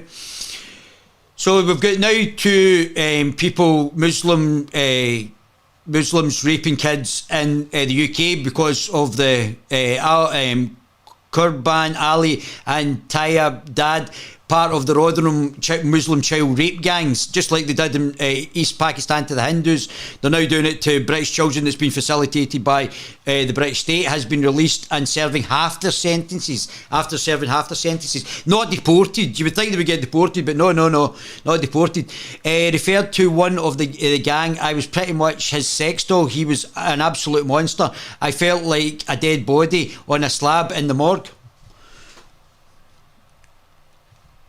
Has been accused of and Liz Truss has been accused of the worst possible crime you can commit as leader of the Conservative Party, actually being right-wing. So this is what I was talking about earlier on, about Leo talking about right-wing. Liz Truss was on C&D marches. Liz Truss was in the illiberal, liberal, undemocratic Democrats. Liz Truss was in the WEF. Liz Truss is another skin suit, political skin suit like Wee Nippy. Leo. Yeah, so according to Liberal Democrat leader... Which I think Leo's going to come on to the fact that she was in. Ed Davey, he said Liz Truss is leading perhaps the most right-wing government in modern British history, with an economic plan shaped by ideology rather than evidence. Ed Davey said he's said that he's warned that she's right-wing, instead of celebrating the fact that finally, after... and the fact that Lee was going to say this, that she's definitely not right-wing. What is it, 20 years? We've finally got an actually right-wing Conservative leader. Imagine that. I mean, I'm not right-wing either. I'm a centrist. So, but what Liz Truss is a corporate globalist, shill for the globalist as well. A conservative government with a small c. With a small c. But we've seen since Cameron. You're wrong. That's too pedantic. You're wrong. I was thinking of that word, but I've never used that word. I don't like people who use that word. You're both correct and totally off topic. I was saying the way he was meaning it. He was saying it's good to have a conservative. Yeah. Right. So I was. Yeah. You're both right. And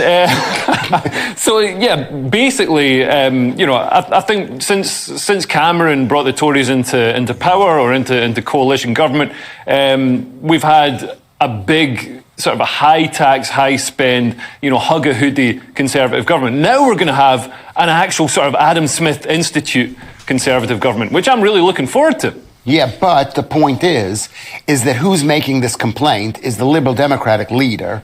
Right? Do they still exist? Exactly. Yes, their conference was cancelled for the funeral and no one noticed. Carry on, Lewis. And it was more depressing. And he was saying the Lib Dems are going to do a much better job because they're going to focus, if they were in power, on insulating homes, which of course is very good when you're basically starving to death.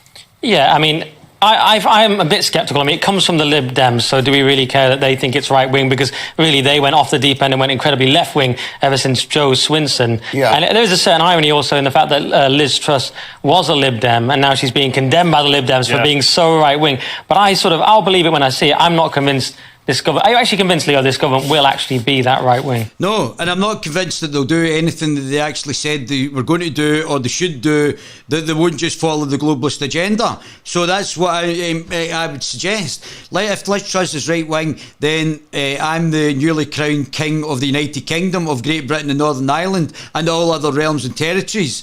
This is from the Nameless one. I'm going to follow this person, head of the Commonwealth and final defender of the faith, especially if it's Islam, apparently, by the new king. Here we go. There's Judge Michael Stokes lets off paedophile who raped a 13-year-old because of his religion. Oh, right, I see. So we've already sort of covered that. So I should be in prison. I'll never back down. They'll have to kill me first. Steel Sears look. Oh dear, that's funny. Am I following that? Yeah, that's funny. Here we go. Official national mourning period is over. I can finally say how revolting it was to see some of the world's COVID dictators like Justin Trudeau, Emmanuel Macron and Jacinda Ardern march around London this past week as if they owned the place, without anyone seeming to question them about the damage they've brought on so many lives. But the Canadian Prime Minister was particularly disgraceful, so he's a woke god, isn't he? But somehow he decided to turn the official mourning period into some sort of jolly, even belting out a song by Queen, yes, really, Queen, at a posh London hotel on Saturday night in an impromptu karaoke session. Look.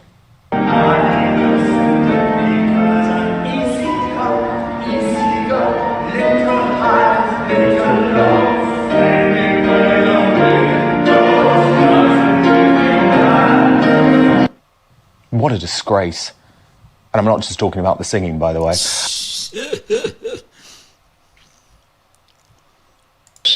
They took your passport, they took your medical records. So if it's now happening to the President of the United States, I mean, it's almost as if the political class have been doing this for years, but it would be like gaslighting. If you didn't know that other people, it was happening to other people, and it was happening to the ex-President of the United States, this is all, if you was just happened to you in isolation, you would think that maybe you're going to be a bit crazy that you're getting picked on, but they're obviously doing it. It's obviously a thing. Now, I don't know who's doing it. I don't know if it's CIA, the CIA, MI5 or whoever agency. So, but there's somebody connected to government that's actually a body that's connected, that's actually going to corporations saying, you do this, you do that. And whether they be taking you off social platforms, it's obviously happening from a political class again. And it's happening in the United States as well. Took your tax records, and probably the scariest part to me, and this is why I mean, this is persecution. Broad warrant like this to me would be dangerous. We do have a Fourth Amendment. They also took 500 pages of attorney-client privilege information. So again, that's complete persecution. Education. I mean, you weren't there very long, were you? Well, that sounds very funny. So this is the fellow here. I believe he was a drill rapper. I feel sorry for him. Nobody should lose a life like that, but I'm not quite sure what was actually happening, if he was trying to ram the police. I don't know. I mean, that's speculation just now, and I don't think we should speculate, especially when the guy's just been killed as well. Superb. I'll tell you this right now, when my generation takes over, this country will not be swearing an oath to the king. You're a 32-year-old unemployed virgin, not Mahatma Gandhi.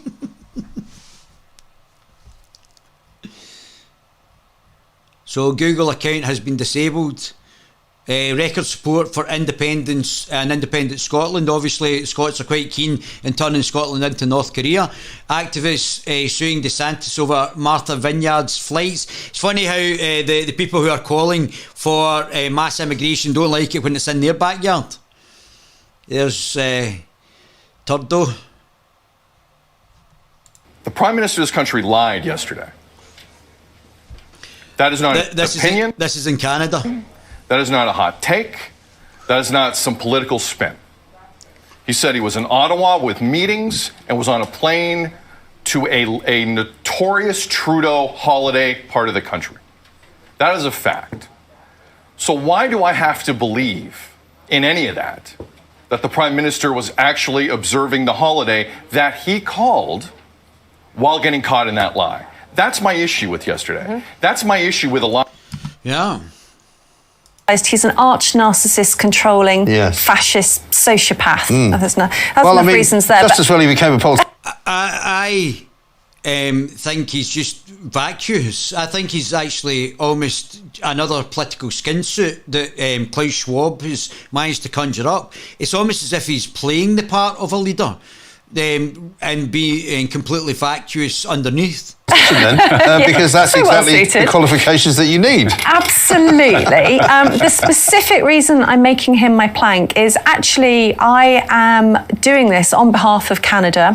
There have been 500,000 tweets in the last couple of days all saying Trudeau must go. Now this has gone viral. It's a great Twitter trend. And what people are doing is saying who they are, what they do, and saying that their views are too extreme for Trudeau and Trudeau must go. They're mainly objecting to the vaccine mandates. You know, Canada's still living in this kind of viral Handmaid's Tale world where you can't go anywhere unless you're well, they've got all of them, and they're all still completely strict. And so the thing is that he kind of projects this image of being really reasonable and he's popular, but Twitter trends don't tell a lie. And he's got 500,000 tweets from his home country saying he must go. Yeah. Another shell for the globalists. What's this? And Scotland didn't vote for you Marxist socialist idiots either. The Scottish election are 1 month away. If you want lots more of this, men in ladies' toilets, sexualisation of children, end of vehicle ownership, erosion of women's rights, then vote for these guys. That's quite funny.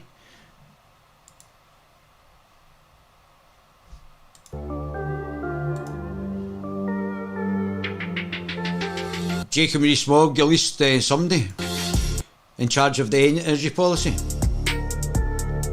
That's actually a wee bit of a poison pill there, in the fact that the record of climate denialism indicating how Rees-Mogg will handle energy. Well, I think what we should do is move away from fossil fuels, but we have to do it in a coherent manner where we actually replace one energy source with another, and we might not get to net zero. we might only get to a certain percentage of the actual underlying situation. But maybe to move away, and it's not going to matter unless China does something. UK should drill every last drop of North Sea oil and gas, says Jacob Rees-Mogg. Yeah. Well, we shouldn't be starving. Nippy Sturgeon, we did not vote for Nippy either, but we did suffer them souls, yeah. So here we go. So this is in Iran. I don't know if this is the start of a revolution, but certainly interesting.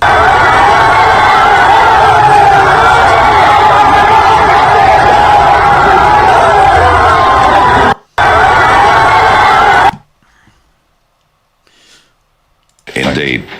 Now, of course, free speech is something you would have thought was a given in our society, but it's become less so as the years have gone by. Well, one man who's always made a bit of a stand on these... Again, by the globalists, also the Conservatives. The Conservatives have done this. The Conservatives have been in power for 12 years. The Conservatives could put a stop to this. But they're facilitating it because they're obviously shells for Baldy Dr. Evil in Germany and the Davos. So the so-called Conservatives could be putting a stop to the attacks on freedom of speech, but they're facilitating them. Issues is, of course, Toby Young, and he is founder of the Free Speech Union, and it's an organisation that stands up for people who get sacked for standing up for their principles. Well, extraordinarily, we've got the news overnight that PayPal have now basically banned the Free Speech Union. What is it? What has Toby Young... I mean, he's often in trouble anyway, but what has Toby Young done this time? What's the story, Toby? Yeah, well, the story is, Nigel, I found out last week that my personal PayPal account had been cancelled. Your personal PayPal? Personal account I've had since 2013 because I had supposedly violated PayPal's acceptable use policy. No more detail offered than that. If you look at the policy, it's incredibly long. I mean, I had no idea what I'd done wrong. But I thought, well, it's not the end of the world. Had about 600 quid in it. Couldn't access that. They say they'll keep that for 180 days in case they need to extract damages from you for violating their policy. But not the end of the world. Then a few minutes later, I got another email saying that the PayPal account of the Daily Skeptic, the news publishing website I set up 2.5 years ago, was also being closed for the same reason. No detail offered. And money frozen? And money frozen initially, but I was able to get that money out. Okay. And then a few minutes later, the bombshell, the Free Speech Union's PayPal account was being shut down. Wow. This is what fascism looks like. That's what real fascism looks like. So here we go back to... going back to the killing of... Now, these are actually the same ethnic... Although they're Pakistani, but they're still ethnically Indian, the greater Indian subcontinent. So they're not... It's not an ethnic thing. This is the same people who were colonised by the Turks and the other Arab Muslim invaders that they were then converted. So these would be probably been Hindus back in the day, and they're now attacking Hindus just like the predecessors of the Turks and the Arab invaders would have done. So basically they are the gimps for the Arabs, basically. But if this was a bunch of white people, this would be condemned in the media. This would be the policing would have been a lot stricter, and probably wouldn't have actually been allowed to actually happen. So it just shows you this has been facilitated by the globalists.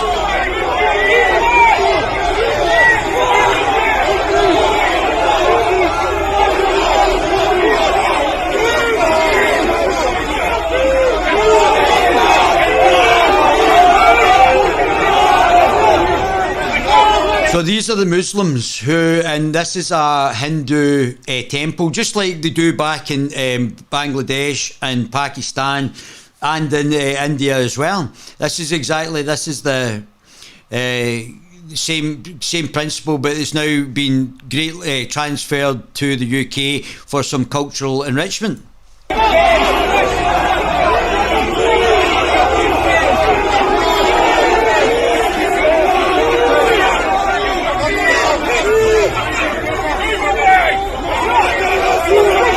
So if if they're not attacking Jews in London, they're now attacking Hindus in Leicester.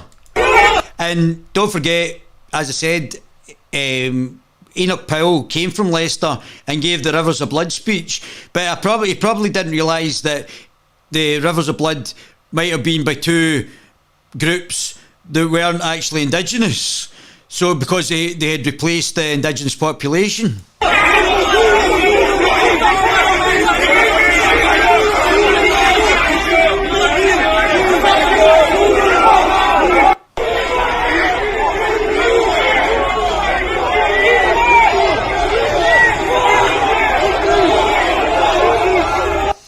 So, and obviously this seems fascistic, so obviously Antifa has got a problem, because Antifa are anti-fascist, against fascism, against the murder of the innocents, aren't they? That's picture paints 1,000 words, doesn't it? So Norway deported 1,600 Somalis. Why can't we? Norwegian government has decided that over 1,600 Somalis should leave as the situation back in the home country had improved. 50% of Norway's welfare is spent on immigrants. When, there's all of this wealth and you hear about it comes as England is facing rising costs of living, a living crisis, austerity budget cuts, and so on. And then you have those who are asking for reparations for colonialism, and they're wondering, $100 billion, $24 billion. Well, colonialism and the Atlantic slave trade are two different things, so I don't know what you're talking about. But also, Britain has been paying money to India and other countries in the Commonwealth for years. So I don't know if you know about this. So they have been getting paid millions of dollars, and they've every year the foreign aid budget gets spent. So they are actually giving money back to the Commonwealth. I don't know if you know this, and other countries. $1 here and there, $500 million there. Some people want to be paid back, and members of the public are wondering, why are we suffering when you are, you have all of this vast wealth? Those are legitimate concerns. Well, I think you're right about reparations in terms of if people want it, though, what they need to do is you always need to go back to the beginning of a supply chain. Where was the beginning of the supply chain? That was in Africa. And when across the entire world, when the slavery was taking place, which was the first nation in the world that abolished slavery? The first nation in the world to abolish it. It was started by William Wilberforce, was the British. In Great Britain, they abolished slavery.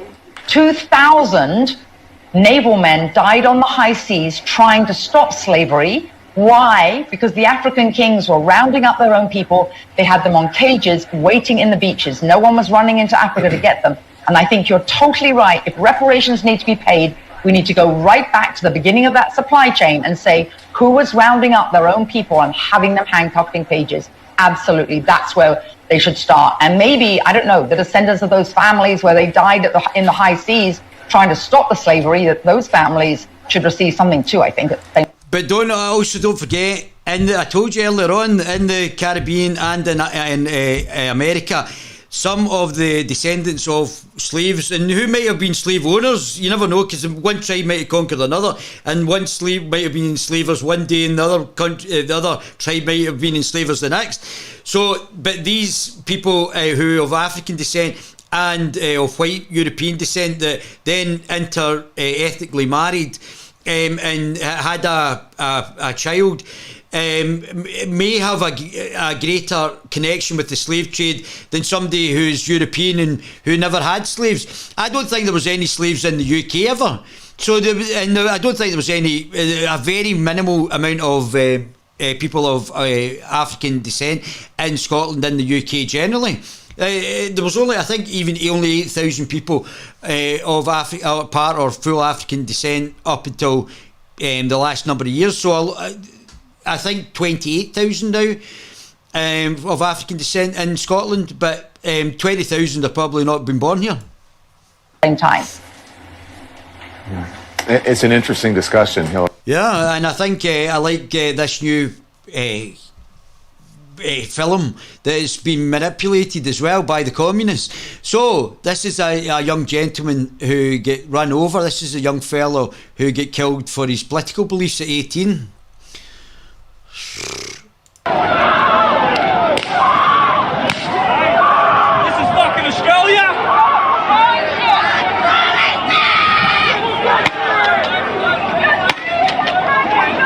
So this is the tyranny by the globalists on their own people.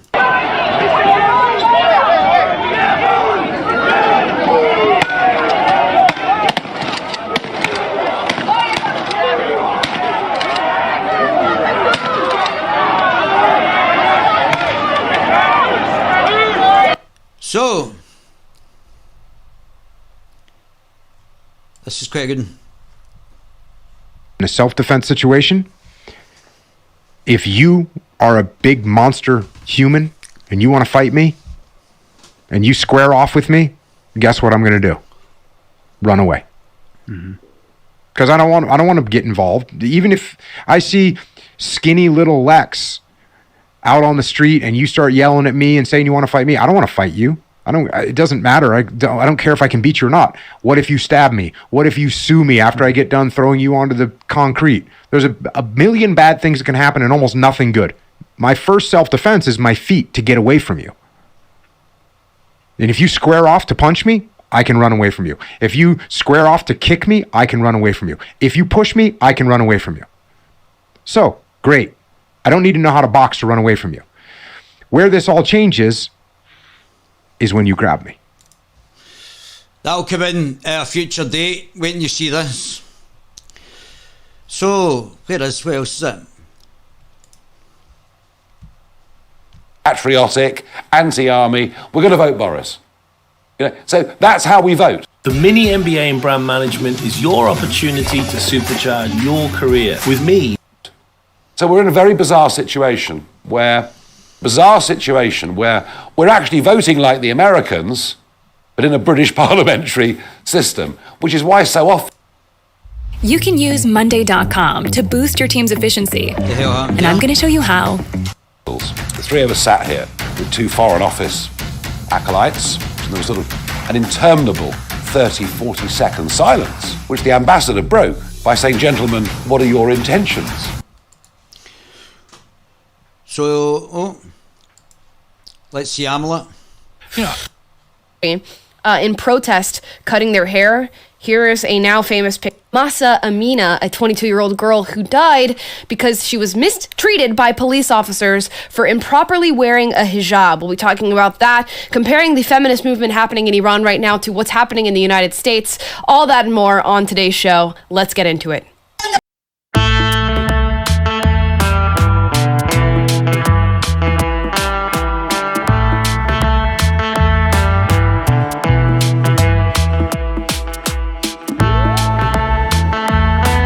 Hello and welcome. Hope you guys are having a fantastic Wednesday.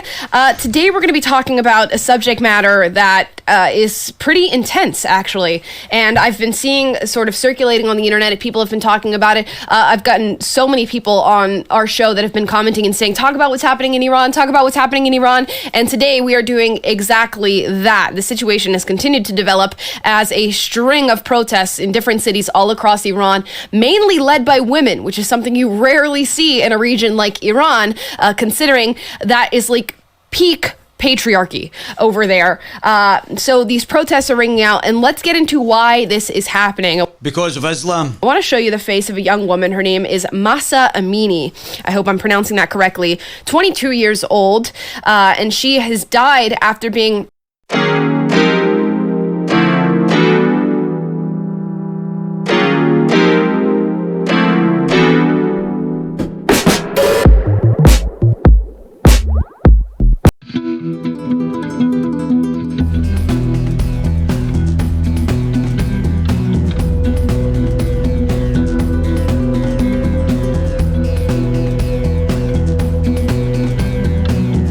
Five-year-olds. Did she think everybody stupid? Is everybody not as quite as clever as her? She sounds like an idiot. Some people out there in our nation don't have maps, and I believe that our education, like such as in South Africa and the Iraq, everywhere like such as, and I believe that they should, our education over here in the U.S. should help the U.S. or should help South Africa and should help the Iraq and the Asian countries. So there's a Stop the Invasion on at 12 noon, 24th of September, Parliament Square.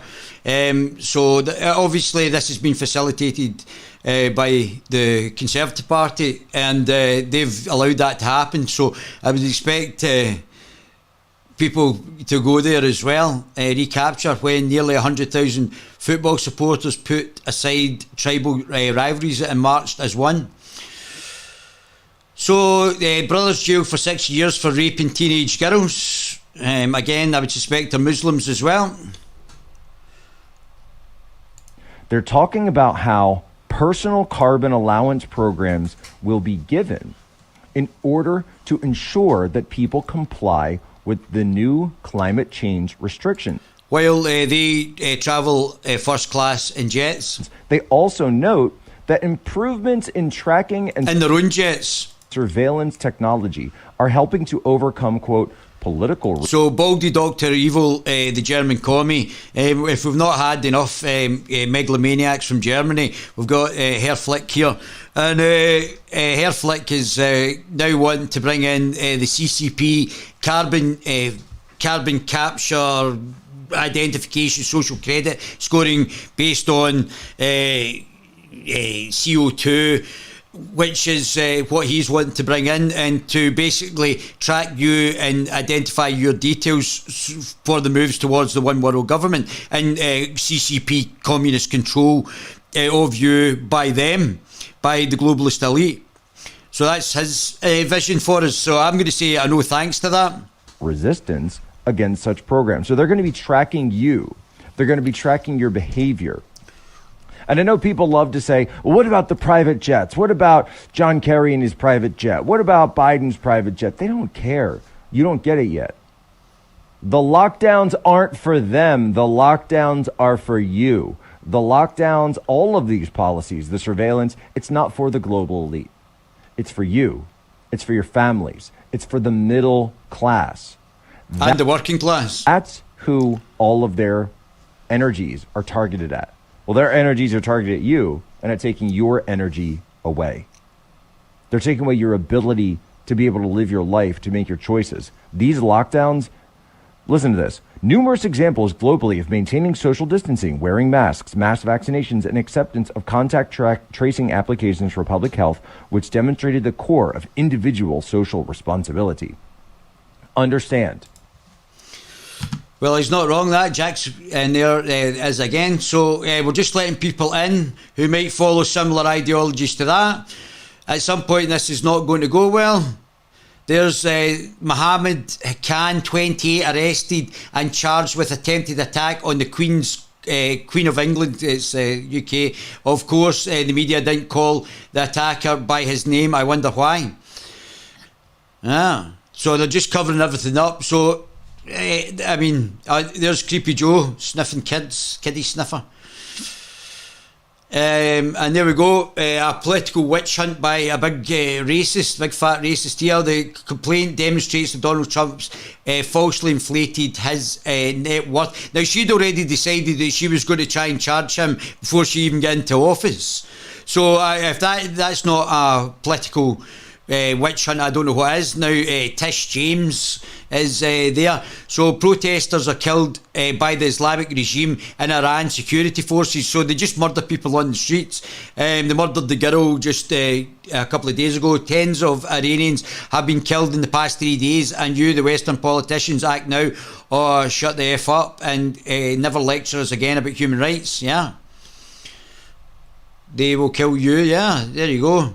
So this is in Glasgow. So wee Nippy's doing really well, while illegals are still flooding. This is Yorkshire Rose. While illegals are still flooding into Dover, over 170 people queue under Central Bridge in Glasgow were served hot meals. 1,000 hot meals tonight. So this is Active Patriot again. The police seem more worried and more bothered about trying to attack journalists reporting their failures than they do about actually doing their job and actually detecting the crimes.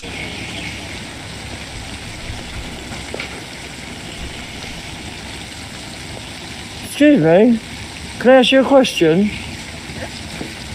Why in all the years of the grooming gang scandals, yeah? Why has there only been one case come to court involving just one girl? There's been thousands of girls raped here. You're not going to answer me. I was just actually going to answer a question. You said, yeah, you walked away from me because you can't answer it, can you? Can't answer it, can you? You're part of the problem! So that's Active Patriot. I don't know if I should continue to play this. I don't know if he gets arrested here. Part of the problem! I know you can hear me! Covering up!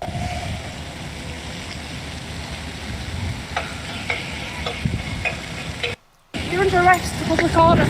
Oh, ow! Oh, why am I arrested? You don't have to say anything, but how you... So this is what they do. So we've now got a politicised police force that's arresting journalists. This is from Active Patriot for the crimes. Don't arrest the people. So here we go. All this weird, Irish wholesome atmosphere in our So this is Ballarrigan. towns and cities is gone. All this weird, diverse multiculturalism inclusion nonsense was introduced in recent times. It has taken away our true Irish identity. When I see these random attacks happen, it reminds me of London, and Cork will go that way too. This is a new level of gang culture that we've imported from overseas. The more vicious you can be, the cooler it seems to be. They really lap up this culture from London, the drill music and the knife crime, and they try to emulate it. It just describes the violent acts that they perpetrate on each other. And even the accents, they have the London kind of, fam and this and all the, My 17-year-old nephew lives in Glanmire and is confined to his home after he got jumped and his phone robbed. He is now a nervous wreck, won't leave the home anymore. He's just too afraid. Just gangs walking around, and if they feel like you even look at them, oh, what are you looking at? Or did you say something? Oh, I heard you said this. Yeah. It's disgusting, Neil. These gangs are taking over the country and intimidating people just walking the streets. If the Gardaí and the judges don't do something, then we, the public, will end up taking things into our own hands. My mum lives in Waterpark in Carrigaline, and since this attack, she won't go out after 6 p.m. A lot of her neighbours are pensioners as well, and they're all terrified. Are there radio stations in London having conversations like we do in Cork? Neil, would you believe it's not even, at this stage, they've just given up on it. It's just so frequent. Stabbings, knife crime, guns, acid attacks. London's pretty much like the Wild West now at this stage, Neil. There was another killing this morning. Is that regular? Yeah, that man's right. In another couple of years, you'll be dealing with the dirt that we're dealing with here. Have you had any experiences of YouTube videos being taken down? That's not really big in Ireland yet.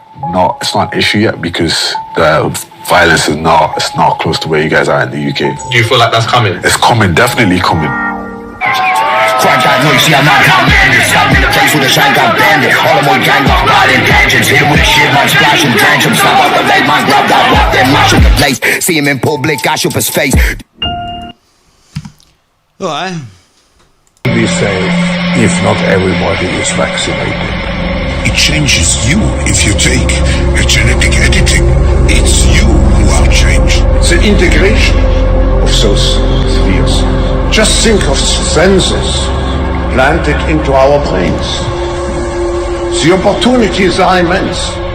The frightening scenario of a comprehensive cyber attack, the COVID-19 crisis, would be seen as a small disturbance in comparison to a major cyber attack. CHIPS Act, because it's an very important step to create the physical brain for digitalization.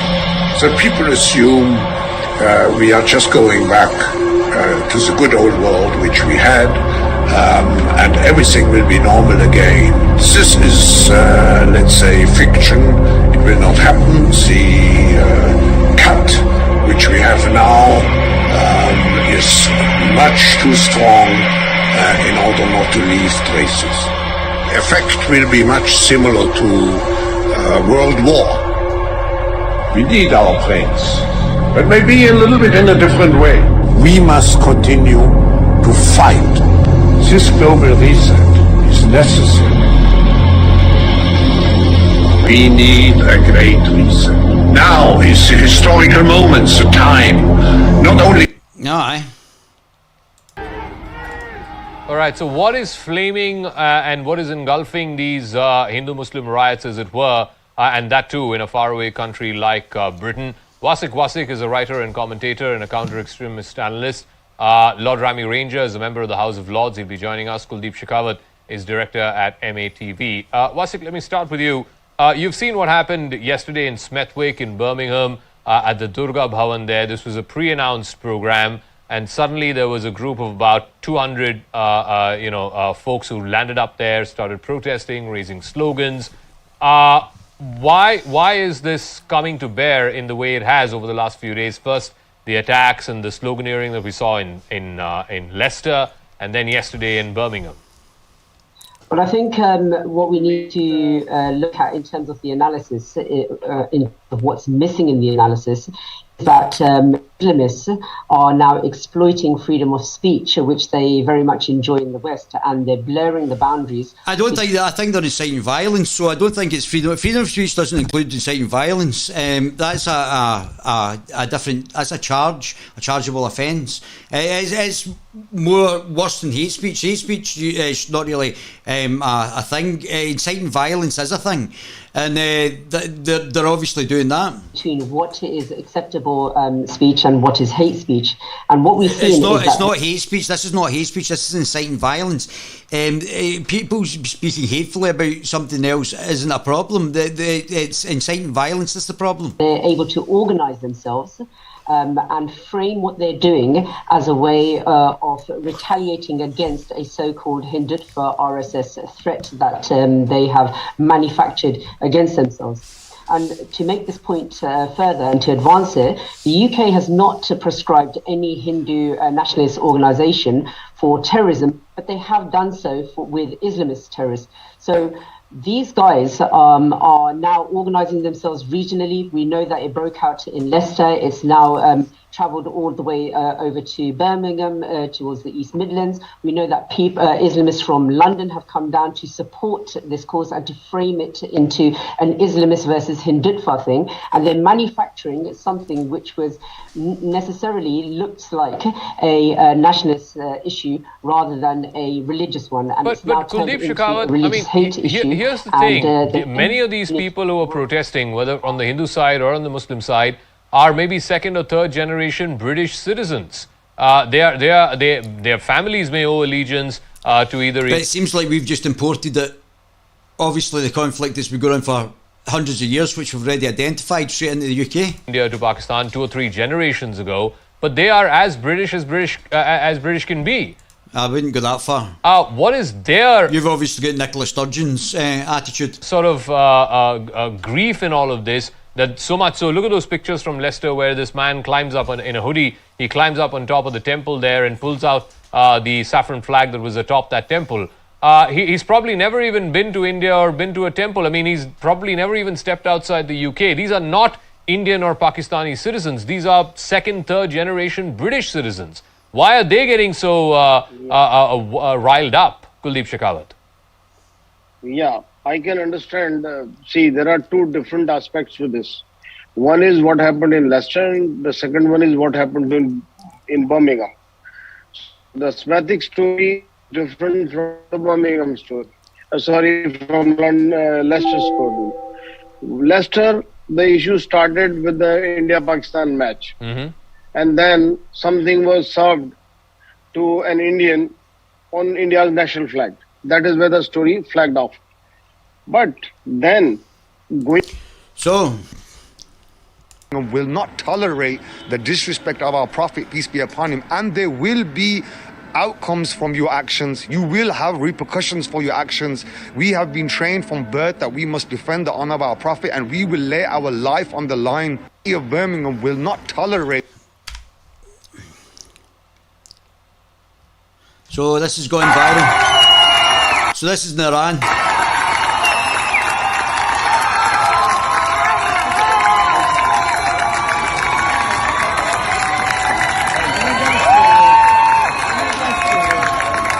So I don't know if this is just going to be a protest or this is an insurrection. I'm not quite sure.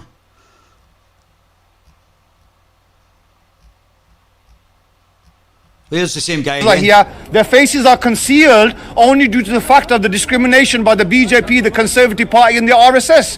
We are not here to cause any harm, but we will defend our people and use reasonable and necessary force to stand and defend our honor.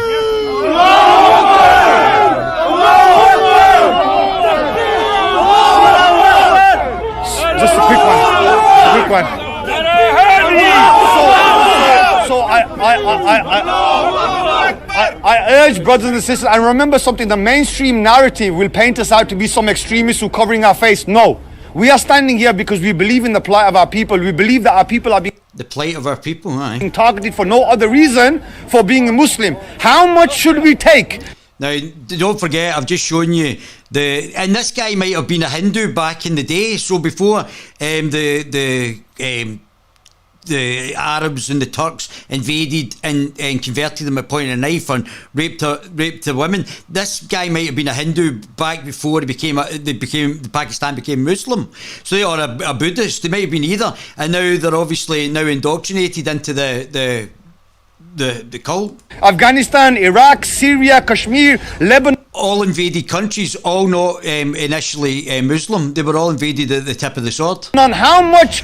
But Britain's going to be given away by the open door immigration, by our political class. Should the Muslim community take? We will not allow BJP act. So the mass rapes of British children, Muslim Sikh children, even Muslim children, Hindu children by Muslim rape gangs, 90 odd people being killed and up to 70 odd 80 attacks by Muslims in the UK, and they're playing the victim. And moreover, if Hindu temples like this do not support the BJP or the RSS, don't forget, we've seen the genocides, 80 million Hindus killed, oppression in both Pakistan and Bangladesh by Muslims, and they're still playing the victim. If Hindu temples like this do not, one second.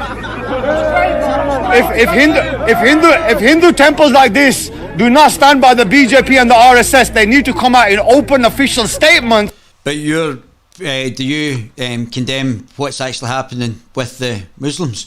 You can't, because it's intrinsic to Islam. It's intrinsic to Islam. So although they can lie, that's it. Hold on, let's see. Hold this to the police come. Yeah? Hello, Stop shouting. The rape of Britain continues. Ahmed groomed a 13-year-old girl, facilitated a meeting intended of rape. Ahmed doesn't understand English, the usual, caught by BMB hunters. One of the largest studies of historic DNA. I'll come on to that later on, but the Anglo-Saxons laugh out loud. So this is Eva Scrabble name. So if it's up to PETA, the only men who would be allowed to have sex will be the ones who are destroying their own testosterone levels. That's brilliant, Eva. Absolutely brilliant. Sweaty has popped up again with some healthy tips. Will you be taking his advice? COVID-19 and flu will be circulating this winter. Immune wanes over time. The new COVID vaccine adds protection against Omicron. Vaccines are widely available for the vulnerable. If you are eligible, please get vaccinated for COVID and flu. So there's Tam Laird there again. Stopped and told some people that Trudeau must go because she's a World Economic Forum dictator. She's fantastic. I love her. Liz Churchill. Diversity is our strength. Let's see what this is.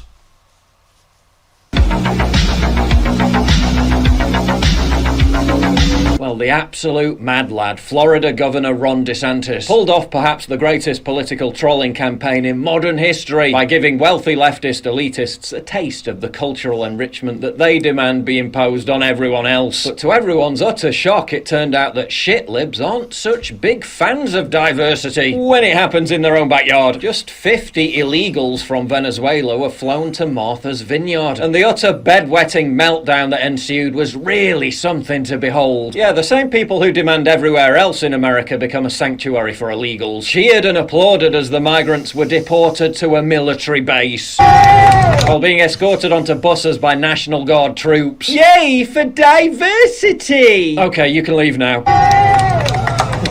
That's so funny. He's so good at that. So both Ardern and Trudeau walk about London and meet people maskless, and he also sang in the hotel bar, but they both masked up while on a private jet. Hums are useless, urged to ditch flimsy NHS plans. We've already done that. The Wrath of Khan, Soviet born. Oh yeah, that's quite good. I'll leave that to you. Critical race theory, obviously. Liberals panic over new itinerary, shows DeSantis may be sending more immigrants. That's funny, sending more. Praising the King of all kings, the Master of the Day of Judgment, the one, the only Allah Azza wa Jalla, the Mighty, and sending salutation in the Imam of the Prophets, the leader of the Prophets, the Messenger Muhammad Sallallahu Alaihi Wasallam. So if you think about these guys, are actually Hindus that have been sort of conquered. So if this guy's like a Hindu whose religion, his identity has been superimposed by the Arabs, and he's just now chuntering on a lot of stuff about an Arabic prophet. So he's just going on and on about some Arabic guy who killed a lot of people and raped women, which is what they did in, as we already identified, in East Pakistan or now Bangladesh. No, recently we and they're doing in the UK, facilitated by our political class. Had a group of Hindus who went out and attacked Muslims, and they come out in their numbers and they're attacking Muslims who can't fight back. So as far as I know, it was the other way around. So what they do is they play the victim, and then they attack other people like they have done. Like there's no white nationalist or white ethno-nationalist or racist nationalist or any other sort of connotations that's killing Muslims in the UK. But there's lots of Muslims that are killing everybody else other than within their own diaspora. Want to fight back, so they become oppressors. They become the Pharaoh, the Abu Jahl. They become. So he's probably Pakistani, which would be Indian. He's basically Indian, but he's basically talking as if he was from Arabia. So he's and even the Arabs don't talk like this. The Arabs don't talk like the Pakistanis. I lived with a British Pakistani guy in Dubai, and one of the Arabs was making very unflattering remarks. I didn't know what he was saying. He was speaking Arabic. My Arabic's not that great, but Urdu and Arabic, there's crossover there, and obviously they read the Quran as well, which is in Arabic. So there's crossover there, and he said he told me later on that my Pakistani British friend said that he had said that the only thing that the Pakistanis were good for was security and taxi drivers. So the Arabs have got a sort of love-hate relationship with the Pakistanis, although they're both Muslims. Mushriks of Mecca who try attack innocent Muslim, but I got a message for you. You and your boys with your skinny little arms. So this is, this is just threats by the Pakistani community, which seem to be doing quite a lot of this, unaccosted by the police. 2-3 inch arms or 2-3 inch biceps. I got a message for you, and that message is that we don't care where you're from. You're coming in our ends now. You're coming in our area. We don't care what group you belong to, but we are people who are from Birmingham who will eat you alive. So you bring you and your boys, and you want to attack Muslims, we will defend the honor. When we will defend the honor of Muslims. And if Muslims are walking on the streets and they getting attacked by individuals who are terrorists, who say they're peacemakers, vegans, vegetarians, weak, pathetic individuals, then we're ready to deal with you and give you the respect that you deserve. So you bring your boys, and if you're that much of a gangster, you're fake wannabe gangster. You ain't no gangsters. Just your dress code telling me you're no gangster. Just your little biceps telling me you're no gangster. Just your little walking and talking rubbish is a living proof that you're no gangster. You're just fake wannabes. You've been watching too much Bollywood movies, Shah Rukh Khan, watching too much Bollywood films, and thinking they could come on the streets of Birmingham, come in the streets our ends and come deal with us. We will teach you and we'll give you the respect that you deserve. So you want to beef with us? Come bring it to the streets and we will show you, and we will give you the respect that you deserve. And as for the Stay calm. Don't come down and stoop down their level because they are dirty little animals who are attacking innocent people who want to cause and start a war, a fight to make the Muslims look bad, and this is what they're doing. And at the same time, the police are protecting them. I think the police are protecting you.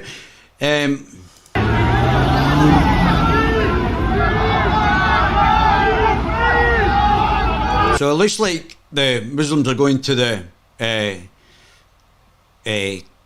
Hindu temple, not vice versa.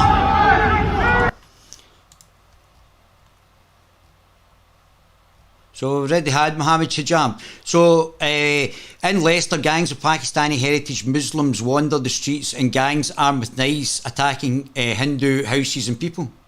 20 people are attacking my house. Hello sir, I need the police. Mama, get mama out, mama. Yeah, it's an emergency because people, like 20 people are attacking my house. Number 8 Cottage Road. Cottage Road, Leicester. Yeah, it's urgent. Yes, they are Muslims. With a knife and stuff.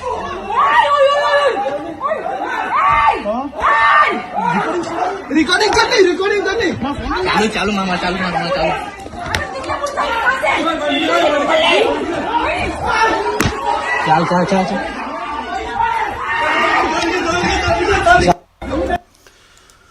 Well, it's interesting down in Leicester. Here's Dopey. Thank you, Chair. I don't know why she's not resigned. Thank you. She was making threats to a member of the public, and she's been convicted, and I don't understand why. But I mean, this MP explains what the state of Leicester politics is all about. Thank you, Chair, and I hope I'm not going to be asking questions that you have already answered. But let me just start with a quick fire one on Belarus, as we've just spoken about that. Why does the government not consider legal action to be necessary in the case of Belarus? Case if I didn't catch the name. Belarus. So why don't we consider legal action on why does the government not consider legal action to be necessary in the case of Belarus? What is the legal action that you're proposing? Well, I'm asking you the question. Yeah, I'm sorry, does the government consider legal action to be necessary at all? Sorry, forgive me. What I was trying to clarify is who do you want us to sue and where?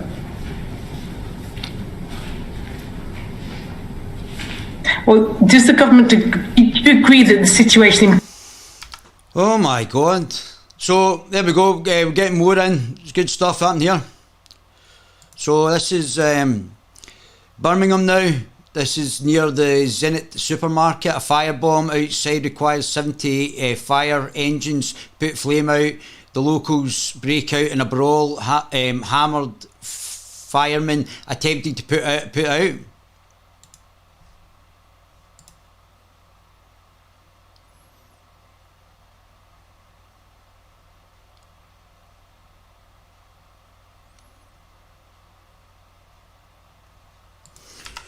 Yeah. Update: police are now being equipped with riot gear. The road between the crowd and the Hindu centre has been closed. A firecracker and bottle have been thrown, and there has been a flare of tension for 15 minutes. حافظ از سمت خیابون کریم خان خیابونو بستیم، همه جا نردها رو گذاشتیم اینور اونور تو کوچه که نتونن مامورا بیان. So this is Iran, and I'm not quite sure if this is the rebellion, if this is actually a rebellion or just a protest. این هم بنر. ماشاءالله بچه‌ها، ماشاءالله. ثانیه به ثانیه تعداد داره میره بالا. کسی وای نسته تو خونه ها. یه بار واسه همیشه بیاین تمامش کنید. So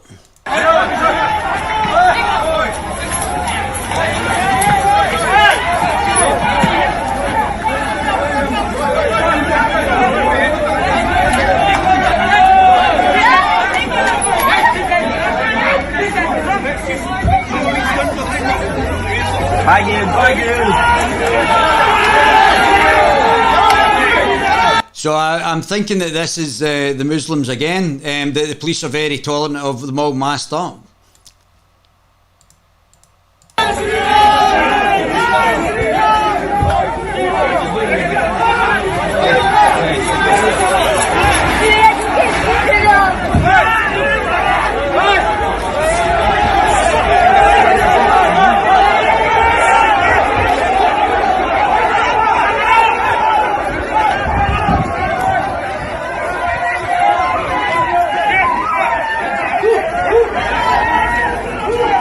So, I'll come on to that later.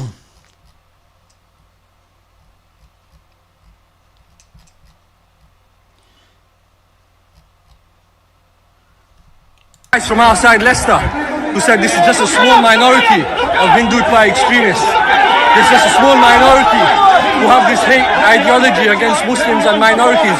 This is a small... Well, we've already just done the history of the conflict, and it seems like it was the Muslims that had the problem, or have the problem, or are the problem. Small minority, look what's happening. Nothing's edited. You can see exactly what's happening. Yeah, we've just done the history of it, and we know you've just been harassing Jews in London and now Hindus in Leicester. They're coming here trying to come for the Muslims, and then they play victim afterwards online. I think that's what you do. Then the international media, they suck it all up and say it's the poor Muslims, it's the poor Hindus. Yeah, and here they are. They're trying to give it to us. Yeah, but look what they do on the other side.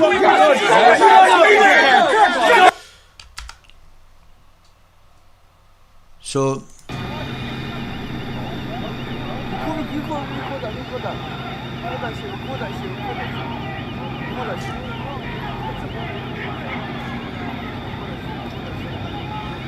Oofed.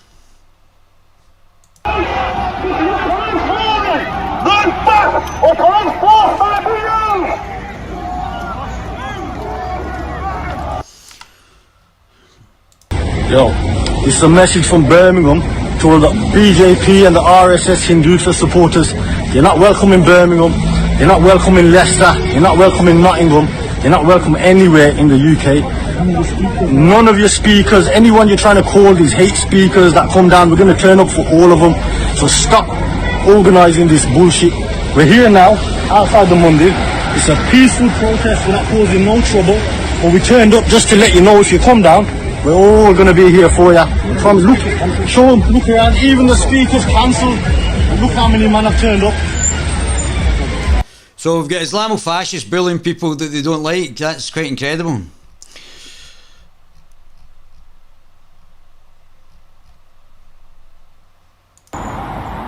So this SIA. I think Britain First is a political organisation. I'm not quite sure if they're actually a registered political party. Badge, sir.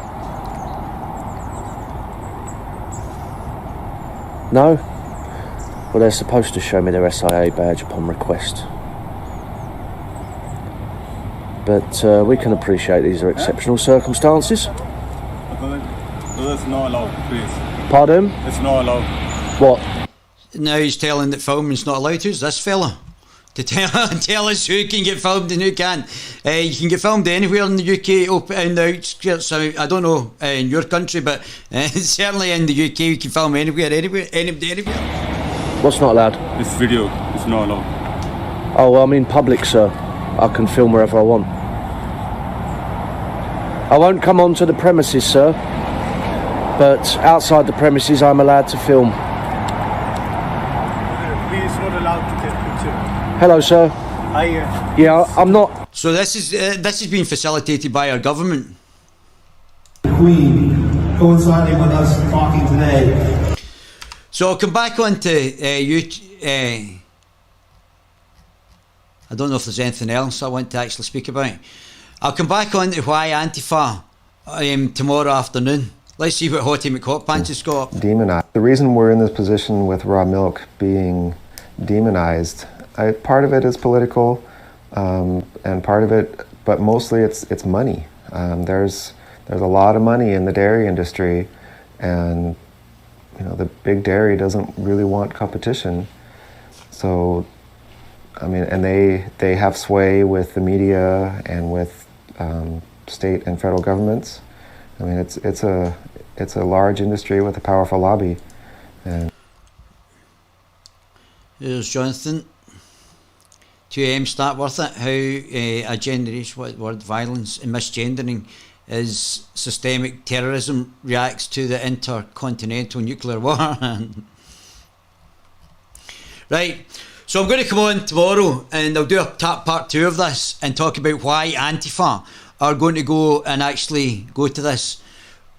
So running street battles in Smethwick today as gangs of Muslims turn up to attack Hindus. This is spreading from city to city, ignited by Islamist extremists like Ali Dawah and Mo Headscarf. I mean, don't you think they should just keep them contained?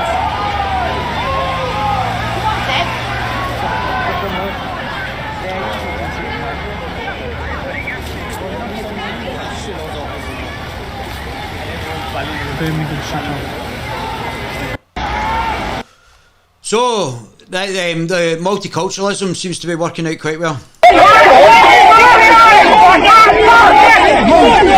Please move everyone back.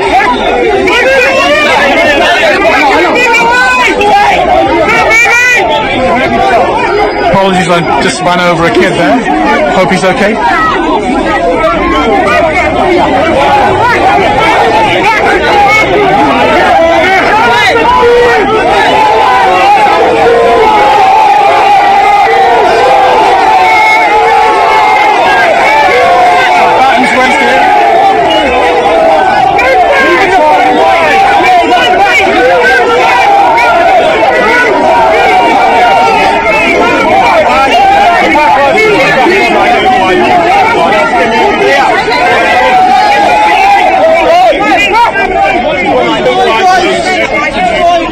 So,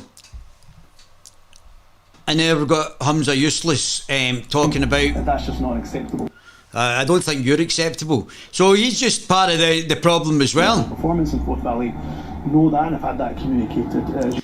So we've got waiting times that are escalating because of the pandemic, reduction in... From audit Scotland, one thing is reduction in the amount of money that we're earning.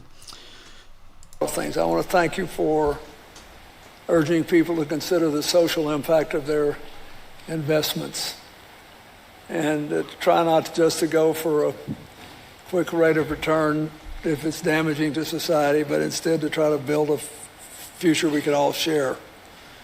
But what does that mean now? Yeah, exactly. What does it mean considering the CCP are pumping out £10 billion of CO2?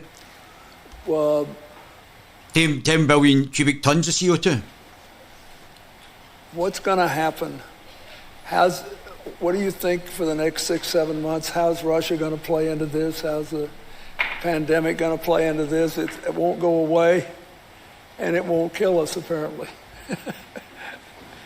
So where are we, and what do you think now?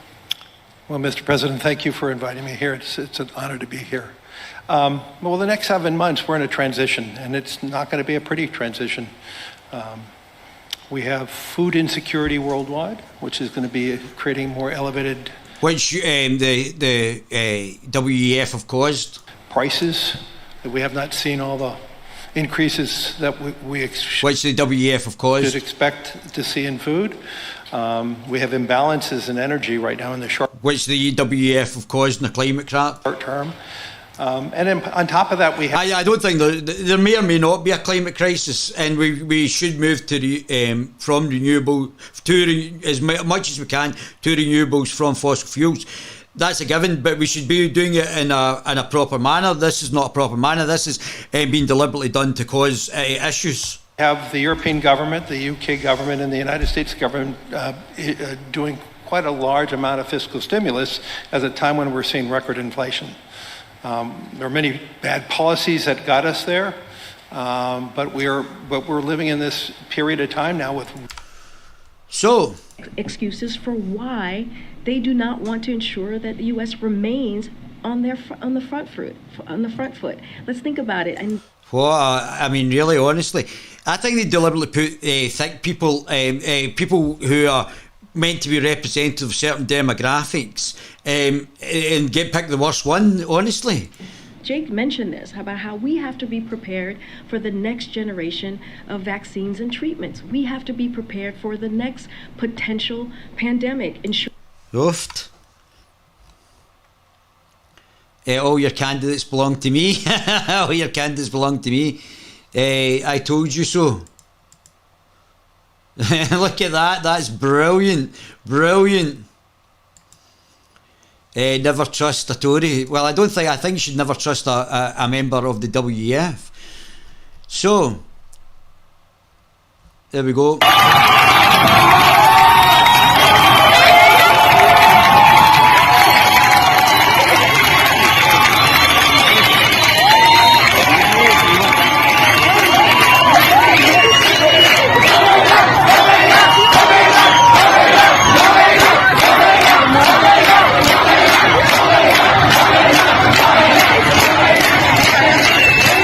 So Antifa in Iran are now up against the Islamists there. Looks like this stuff is escalating now. Fires involved. Welcome to Britain, a country with no borders.